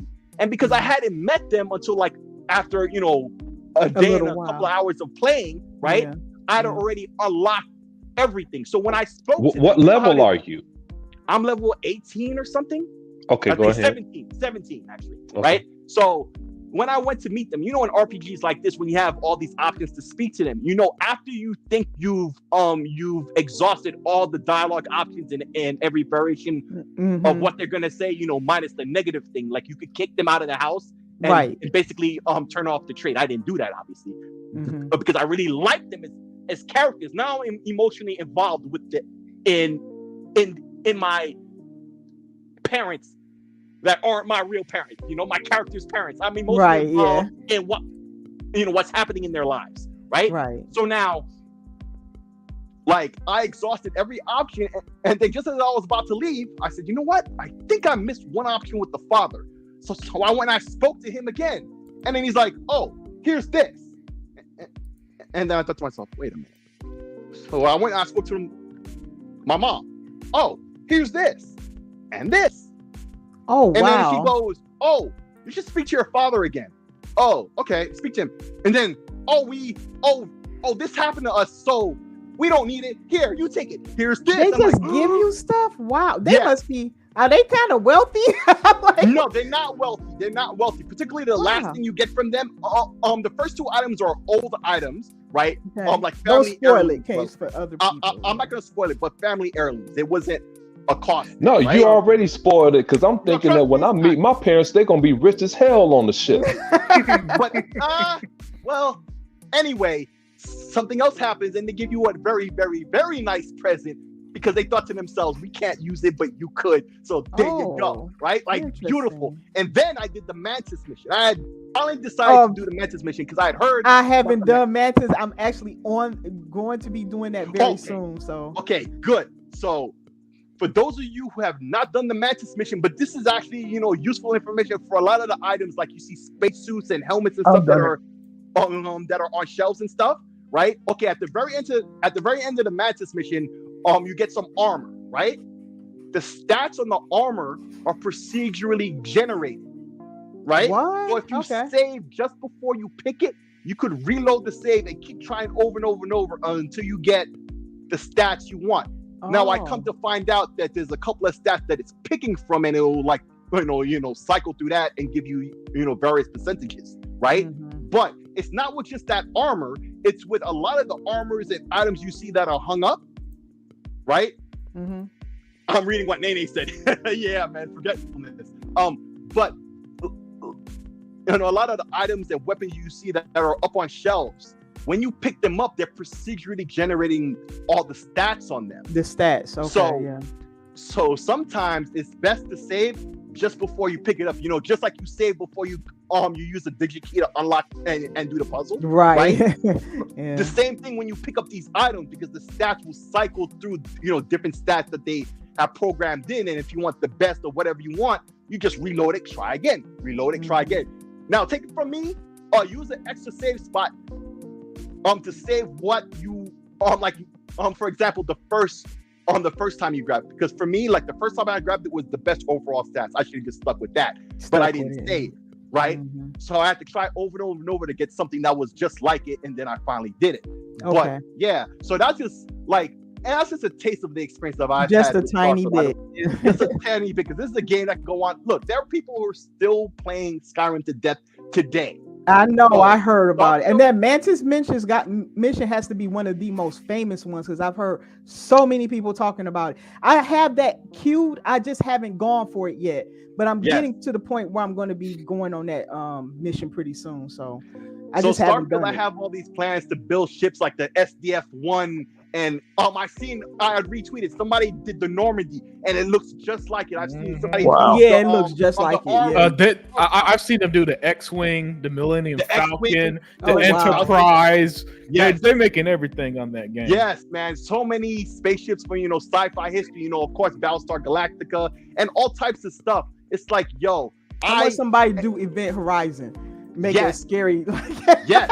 And That'd so be crazy. I also had the perk where you get the house. I haven't went there yet because I know it's a mortgage thing where either you're paying mortgage over and over and over, or you buy it outright. So you Yeah, just pay the off house. mortgage. It's a And that's what liability. I like haven't any. done that yet, and so I'm waiting until I have enough money to just Yeah. pay it off outright. And I Yeah. plan to use that planet to make all types of ships and have that as home base. Because even though I Oh, plan to man. do all types of, building, for resources and stuff, I come Oh, to find man. out eventually when you start, you start mining resources or whatever you're doing with those outposts, right? Mhm. Eventually, they get so big that spacers come and attack them. And I don't want that on the whole planet where my house and stuff is. So I'm planning to build spaceships and stuff and then save them at the house. But when I'm doing mining and stuff, of course, that's on other planets where there's resources and stuff. Mhm. And meanwhile, the stuff that I'm hoarding, like the ships and my house and stuff like that, I don't want, spacers, deciding, oh, I got a bunch of stuff there. Okay, let's go and rob this guy. I'm like, hell no. All the hours it's going to take to even get all that stuff. I'm not trying to have any of that be damaged or whatever else. But yeah, man, I'm having a lot of fun with Starfield, just doing the work to Just get the doing stuff I that. want later. Yeah. But even playing the plot, you walk around and you're catching missions. Like I helped the dude with the tree. I'm halfway into that mission. Like all types of stuff. I haven't even had it's that just mission, so yeah. mindless fun. Yeah. It's right there on Jameson.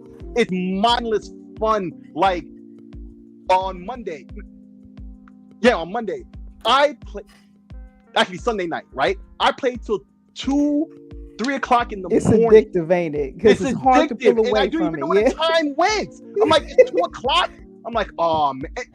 And I didn't have to work the next day. I don't work Mondays. But even then, I'm like, this is too late, man. I gotta go to sleep. And then I got right back up and I played it some more. Hey, Unlimited.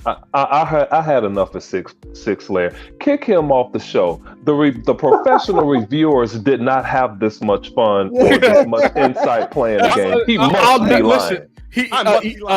Yo, Zinc. I saw one dude say he somehow beat the story in 20 hours, and I'm way over. I'm like 40 or some crazy hours in. I'm like, how the fuck did this dude beat it in 20 if there hours? was the main plot that's possible, maybe if he's just blasting through it, but I don't even know how he's doing even that. that's Sometimes other stuff then. That's a lot. But yeah, man, excellent stuff, Six Slayer.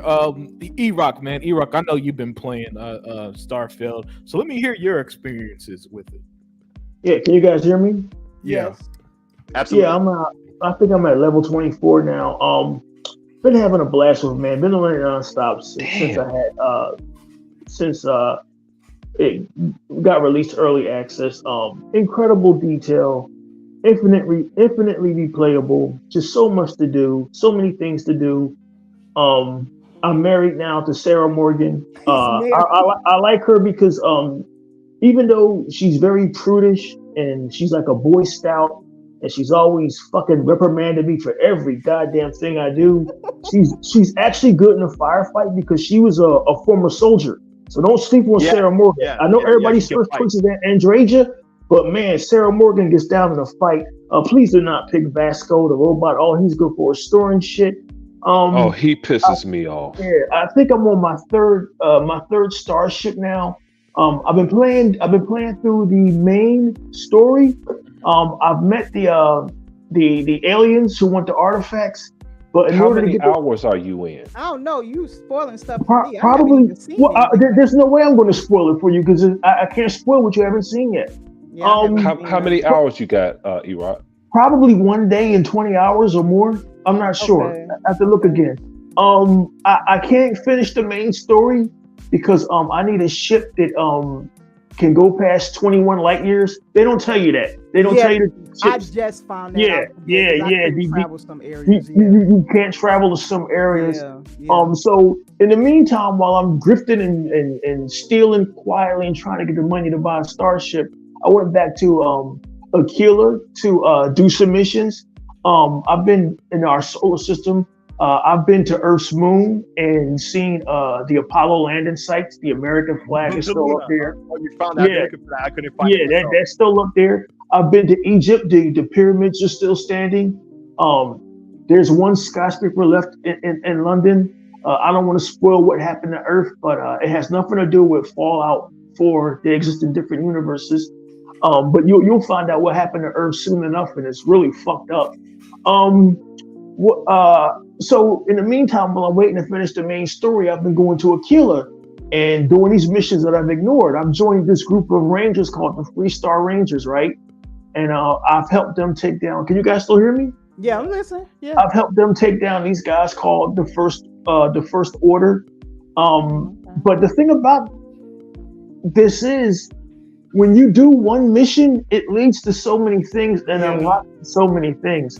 By finishing the 3-Star Rangers, they gave me a ship.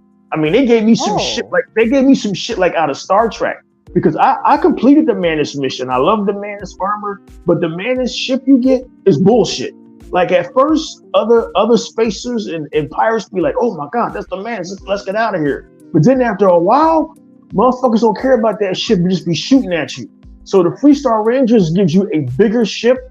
Like damn, there's some shit like out of Star Trek Enterprise, the first season. They give you like an actual fucking ship with a kitchen and a bathroom. But anyway, as I'm doing these missions for the 3-Star Rangers, I'm trying to hunt down these dudes called the First Order, right?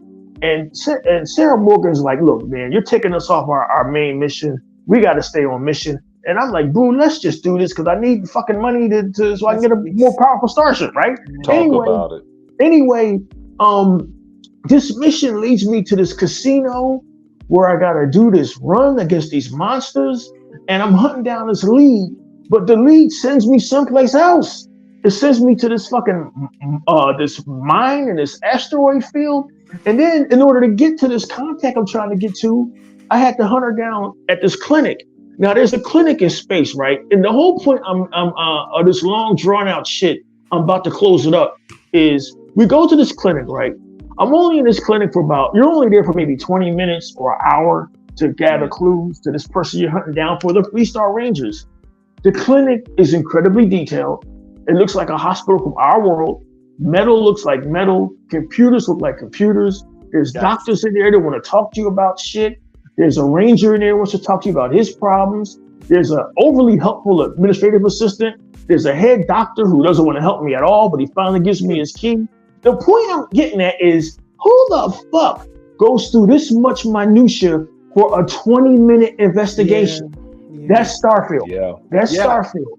They put in the work. So for all the people that are talking shit about Starfield, you haven't played it. You haven't put the time in. And the only reason why I put the time in is because I'm not working right now. I'm semi-retired. I've got the time, right? Okay. I could throw 4 hours a day into the game, but infinitely replayable, infinitely detailed, worlds with different animals and creatures on it. And shit I haven't even found out yet. Somewhere out there, there's these missions where there's this group of pirates called the Crimson Fleet or some shit. And you get to join them if you want to. I haven't even run into them. Well, you will, and they shoot first and ask questions later. I don't have a starship yet this fast enough or can jump the light years to get to this planet in the Charybdis system. And on this planet in the Charybdis system is all of these clones of all of these famous people from the 20th century. Franklin Delano Roosevelt, people from ancient Egypt. Well, I can't spoil what y'all haven't seen yet, or what y'all don't. How can I spoil what y'all don't know about yet? You coming close. Real close. Well, anyway, I can't spoil what's already out there. Anyway, on this planet, you can recruit Amelia Earhart. Like they just do so much shit in this game. It's just you can just get lost in this world. And for those who knew and those who understood, This is why Starfield was such a huge success, because when it comes to RPGs, Bethesda delivers the way that when it comes to action games, Rockstar delivers. Bethesda's RPGs are infinitely replayable, but more so even in something like The Witcher. The Witcher was a masterpiece, but like Starfield is, if you don't talk to people, you won't find out shit. You won't. If I didn't do the Freestar Rangers missions, I wouldn't have got this fucking starship they just gave me for helping hunt down the First Order. So that's just my experience in 1 day and 20 hours and at level 24. Who knows what I'll find tomorrow? Like this game is fucking crazy. It's fucking bananas. Hey, Unlimited. I had enough of these two. Six Layer's a liar. E-Rock is a liar because they're talking about all of this stuff and the game is a 7. So you just have two liars. So hey, could I go, please? Yeah, of course, Zink. Of course. I already know your experience. You went to the Halo planet, found Master Chief, and then put Halo in, and you've been playing Halo Infinite since. Hey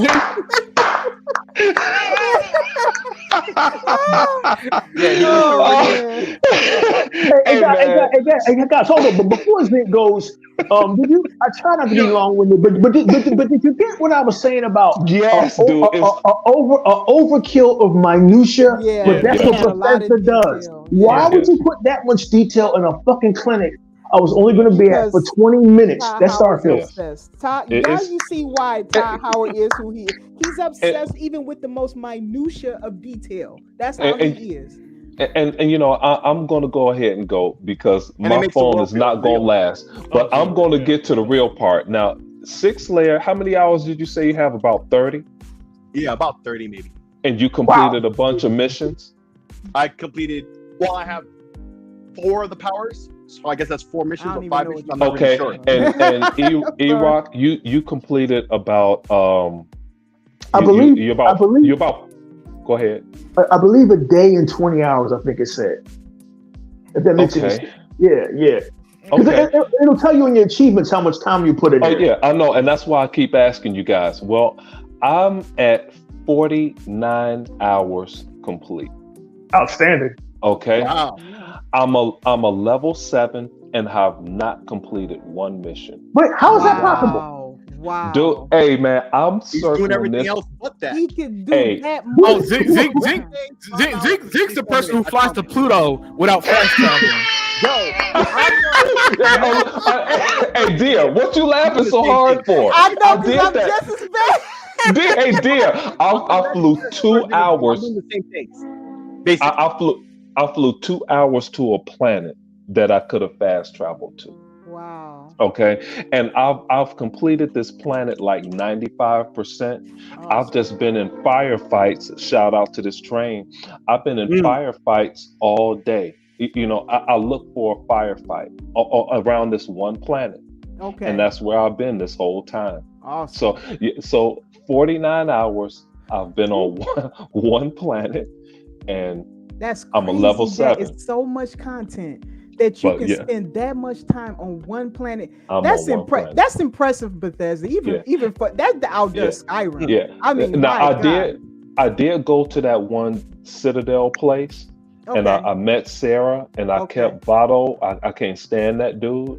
Yeah, I think you have to do that little part, and then you can probably go back to your planet and stuff. I went right back to that planet. Yeah, I stayed on that planet. I got 100% minerals on different things, and I just touch everything I could find. You know?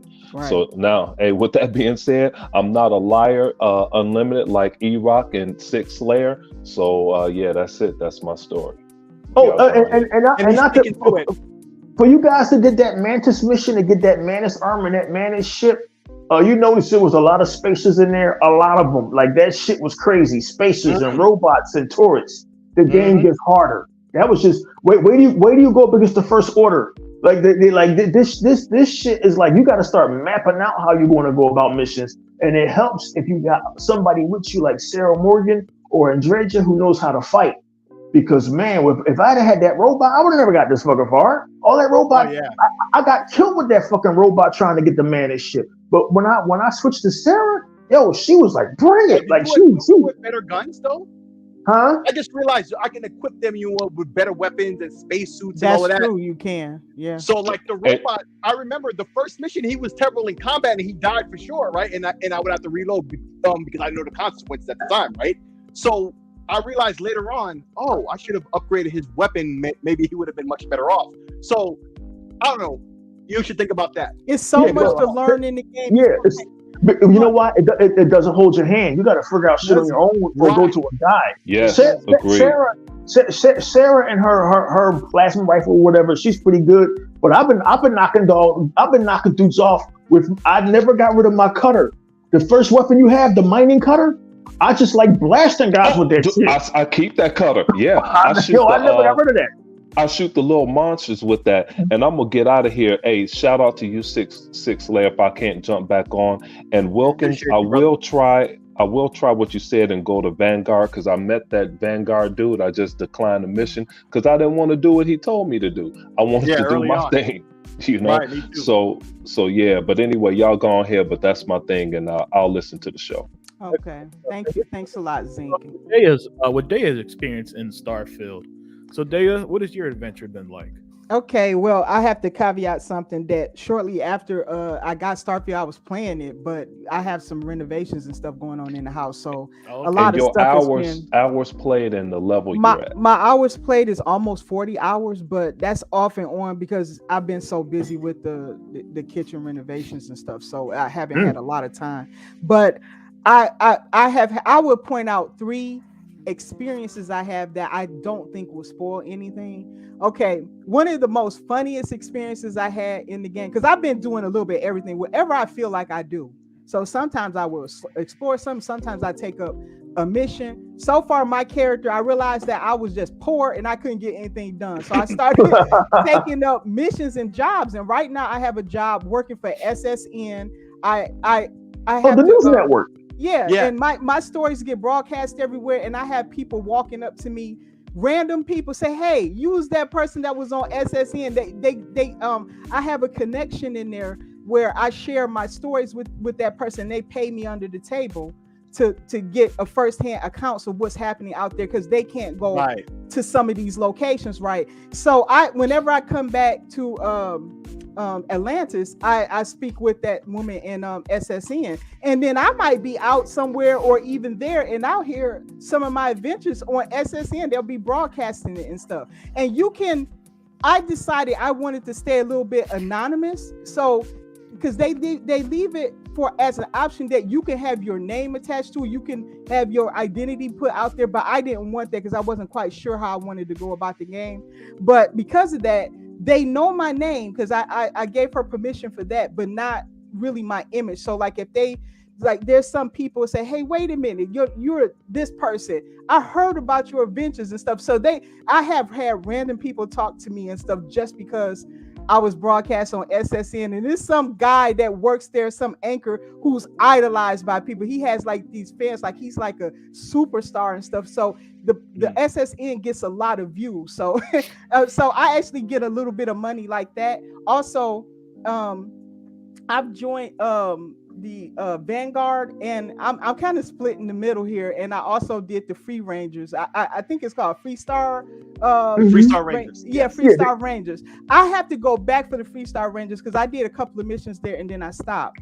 But it's a hustle, man. I have to make money. I was poor, I don't have parents to give me stuff. So I started doing it because I was like, I can't get anything done. I need something. I stole a couple of ships from a couple of people who attacked me, but at first I was running into these Run people. They're this religious. Oh, the religious cult, yeah. Man, but now it's this eclipse, and these people scare me. They talk strange, and they are very violent and good at fighting. And so now they destroyed me in space, man. They're very good. They're good on the ground, and they're good in space. So I've been dealing with these people now. If you take a religious path, you still gonna fight stuff. I don't know where these people are coming from, but that's what I've been dealing with. But my funniest story, one of them is I'm up there floating around in space. I'm chilling out, talking to people, hailing people and stuff. I'm just doing a relaxed game this day. And then all of a sudden the ship kind of hails me. I was like, who is this? I'm in the middle of nowhere. So I accept the hail. and it was some kind of cruise ship. So I said, "Oh, okay." So it was like how we were kind of bored. We out here. We didn't think we'd find somebody else out here. And I was like, "Oh, okay." So I select, yeah. I'm just relaxing and stuff. It's good to see some friendly people because I was getting attacked quite a bit at first. So then we talking. Then all of a sudden it was people bumping this lady off of the comms, and I mean. This people was trying to lure me on the ship. I think this was an orgy ship. These people all wanted me, like I was like, what? They was trying to lure me on the ship. Now, at first I started thinking this might be a trap, okay? Like they might be trying to rob me or something. But no, these people, it was a love ship. I didn't even know it was something like that out there. Boat. They were horny as heck, man. They kept trying to get me to dock over there. I was like, I ain't docking.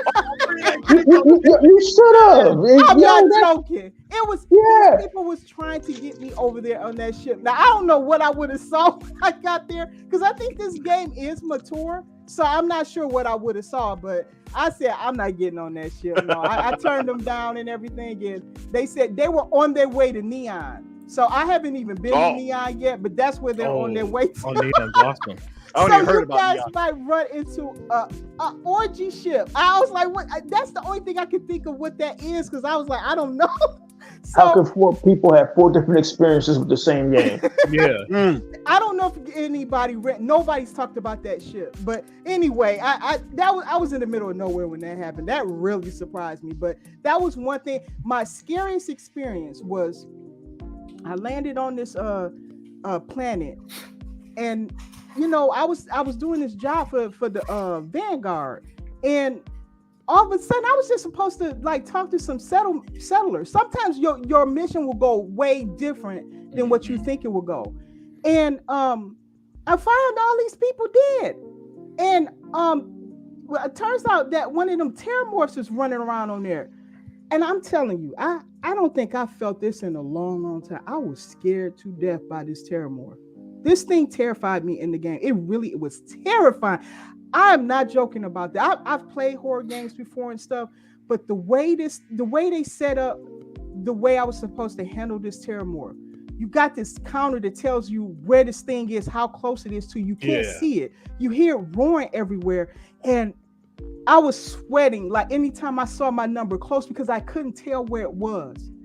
And I got to this area where I was inside this building, and it scared me because it found me there, it hunted me down there.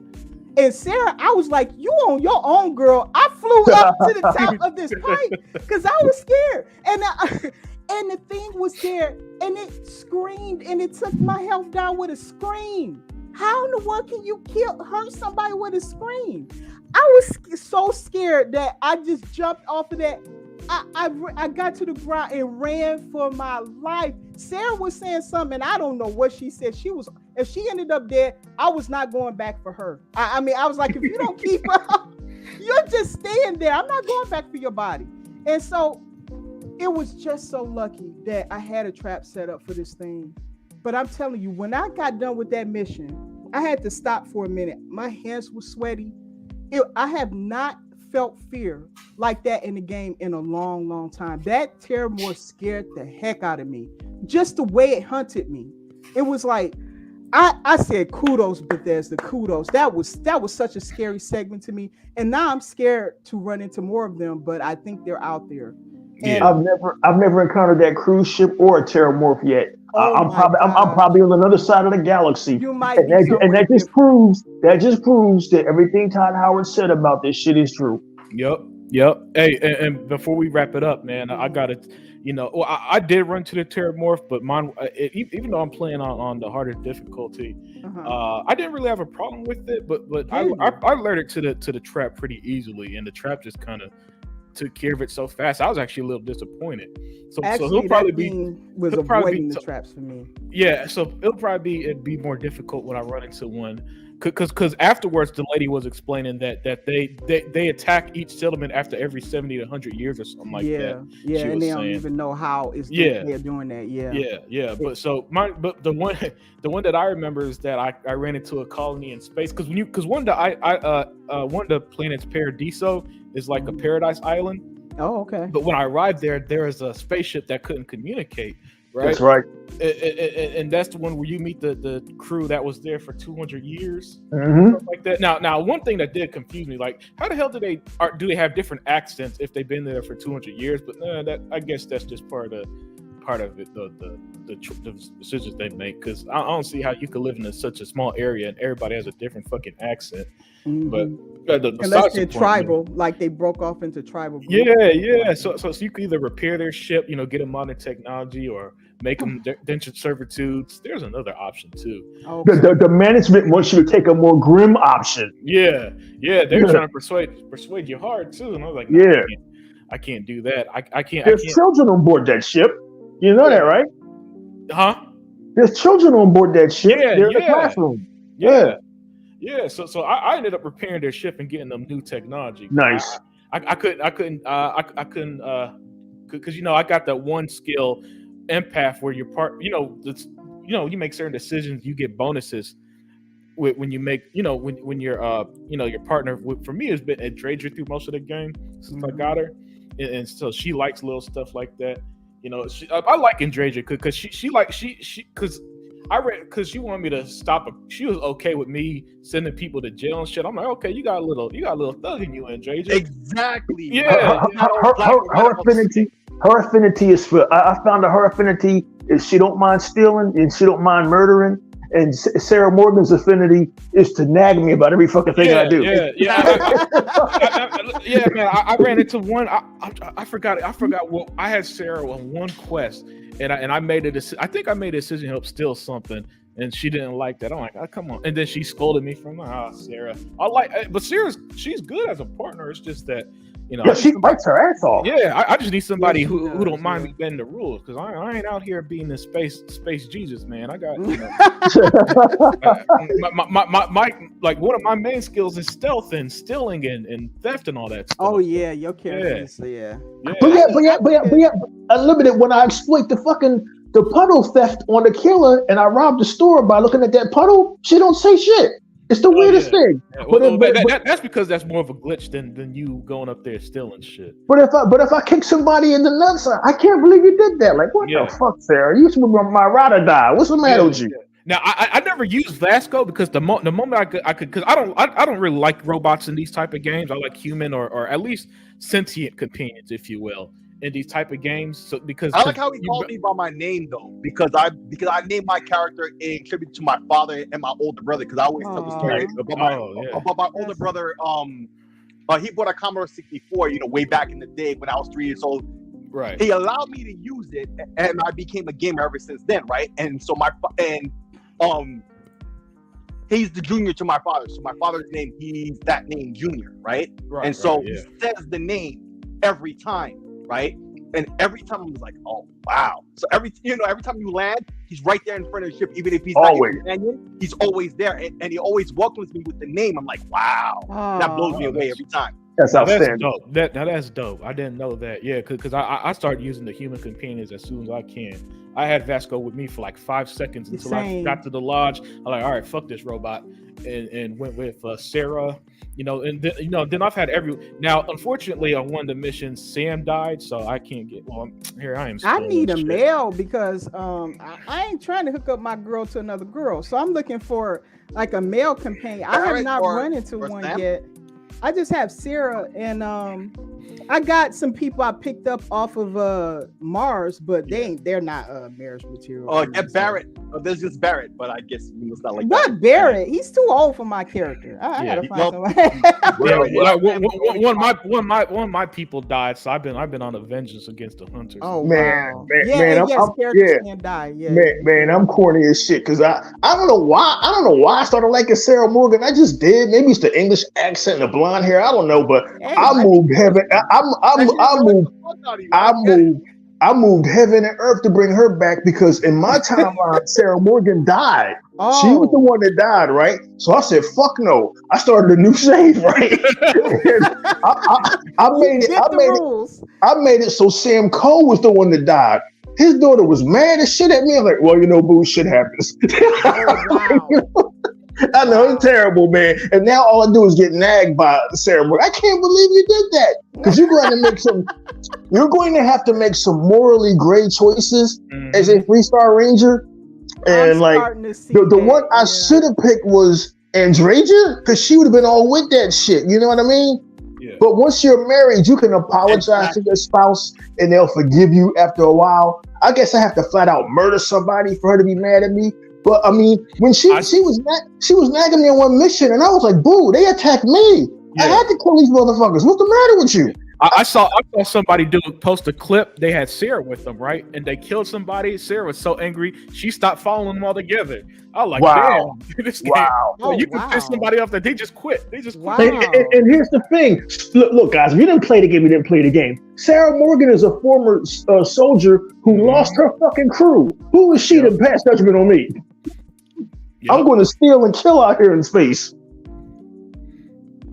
Yeah. And Andreja has a moral compass. It's just not as tight as Sarah is. So she lets me.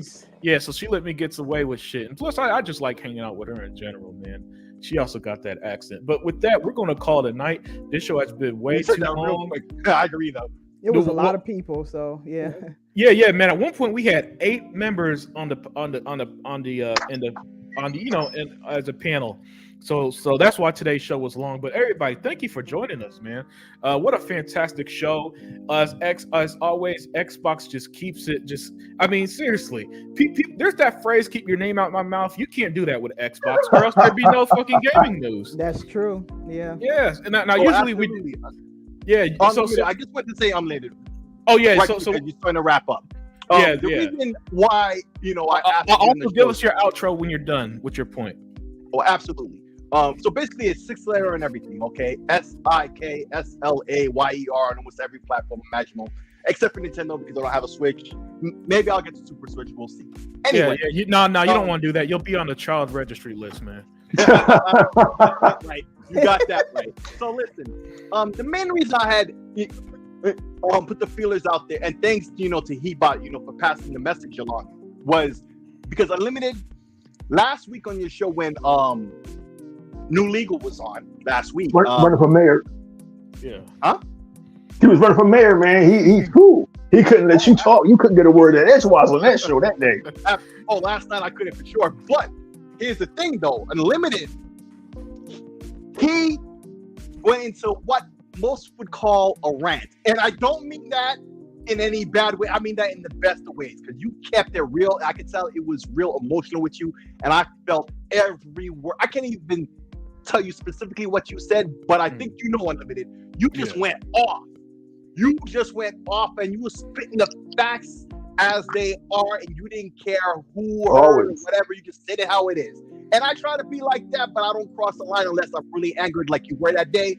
And that was the thing that made me say, dude, I gotta come on at least once, because I watch the show all the time, and oftentimes I'm in the chat and I say, oh snap, I didn't realize you guys were on now. I missed an hour or so, or even the majority of the show, and it's like the last 20 minutes. So of course, I'll watch later, but like we all have different schedules. Yeah, we have real life to deal with. So you do the show when you can. I understand, but like I always mention that all the time. But last week's episode, I was like, bro, I got to come on and talk with you guys a bit, because there was just so much stuff that's been happening in recent time.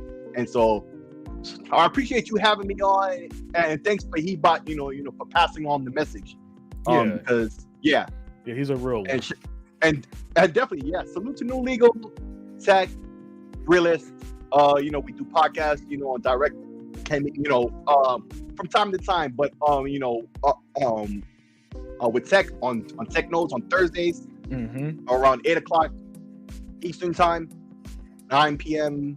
I guess whatever times. I don't even know the time zone and stuff like that. But I'm Eastern time, best time zone. So I just know it's around 8 p.m. Eastern. But thank you for having me on. I really do appreciate it. Yeah, man, it was my pleasure, man. It was my pleasure. You're absolutely fantastic, and you could always join anytime, man. Anytime we'll try to make room for you. Maybe not when there's like 6 or 7 people, because there was a lot of fucking people today. But no doubt. But gratitude, yeah, sir. Yeah, man, it was awesome, man. Zinc, man, you there? Okay, Zinc might have stepped away. He represents the chat. out there. What else did he say? Something Halo, something Gears. Yeah. I'm here. Hey, man. Yeah. I really enjoyed listening to you guys, man, and it reminded me of something that I always said when I said Grand Theft Auto 5 was the game that gen. Yeah. Because when I listen to people talk about the game, everyone has something different to say. All of us had something different to say, and I came up with the most garbage ever, playing the most time, a level 7, and only stayed on one planet. But I really enjoyed that, and of course, I like the chat and everybody that pulled up. But yeah, good show today, guys. Yeah, excellent stuff. E-Rock X, man, you know the deal, man. Let's hear your final thoughts. Hey, man, it was great here to be here tonight, and great to finally hear from Six Slayer finally. Always great to be here with Dia, the first lady of the chat. The entire Unlimited crew. And guys, it's a great. This is a great year to be a gamer, man. Starfield, play it. It's amazing. It's an experience. We're not just hyping it up because we're Xbox. We're obviously hyping it up because we're RPG fans. And if you are into detailed, deep RPGs like Mass Effect or Skyrim, man, this is your thing here, Starfield. So game and enjoy. And as always, bye-bye. Yeah, and last but not least, the first lady of chat, the Queen of Green. Give us your final thoughts. Well, I just say, if you guys haven't experienced Starfield, please do. Not because it's Xbox, but my gosh, the stories were so different today. It was like, oh my gosh. So yeah, it's just so much fun. And I would say with the Xbox leaks, I see nothing but positive out of that. I mean, I've seen people try to spin that in a negative, but how? I mean, Phil probably not happy that some of that stuff got out. But at least he had something to get out. He did, yeah. And you know what? It gave more confidence for the Xbox fan or anyone within the Xbox ecosystem, just what is waiting for them in the future. And I'm ecstatic. I love it. Even if some of the plans have changed and stuff, Phil and the team are thinking a lot like we're thinking. We were saying, hey, maybe they should look at this company or whatever, or why did they do this? And it really it's lining up with how we think. So I feel good about the future of Xbox. I can honestly say that. And now that's based on hard evidence, because with everything that's come out with the ABK case and all this, the leaks and everything, honestly, I feel more secure about my purchase with Xbox than I ever have before. So I would just say, what about that 9090 you got? I'll just say that, since that was today's subject, that, I that's what I'm taking with me, and I would hope that you guys do too. Thank you for joining us today. You always can find me with our group here. Seek, thank you for coming as a guest, and definitely have to have you more. I always enjoy listening to you. You're always very articulate, and I love listening to you. And for everybody in the chat, you guys know I love you. And let's just have fun together, and I can't wait to see you guys again soon. Yes. All right, everyone, we're going to call it a night. Check out Sega Man's channel where he does the Xbox Alpha, possibly this Sunday. So look out for that. Tugmaster does the Lion Den podcast. And other than that, guys, have a great weekend, and we are out. Peace.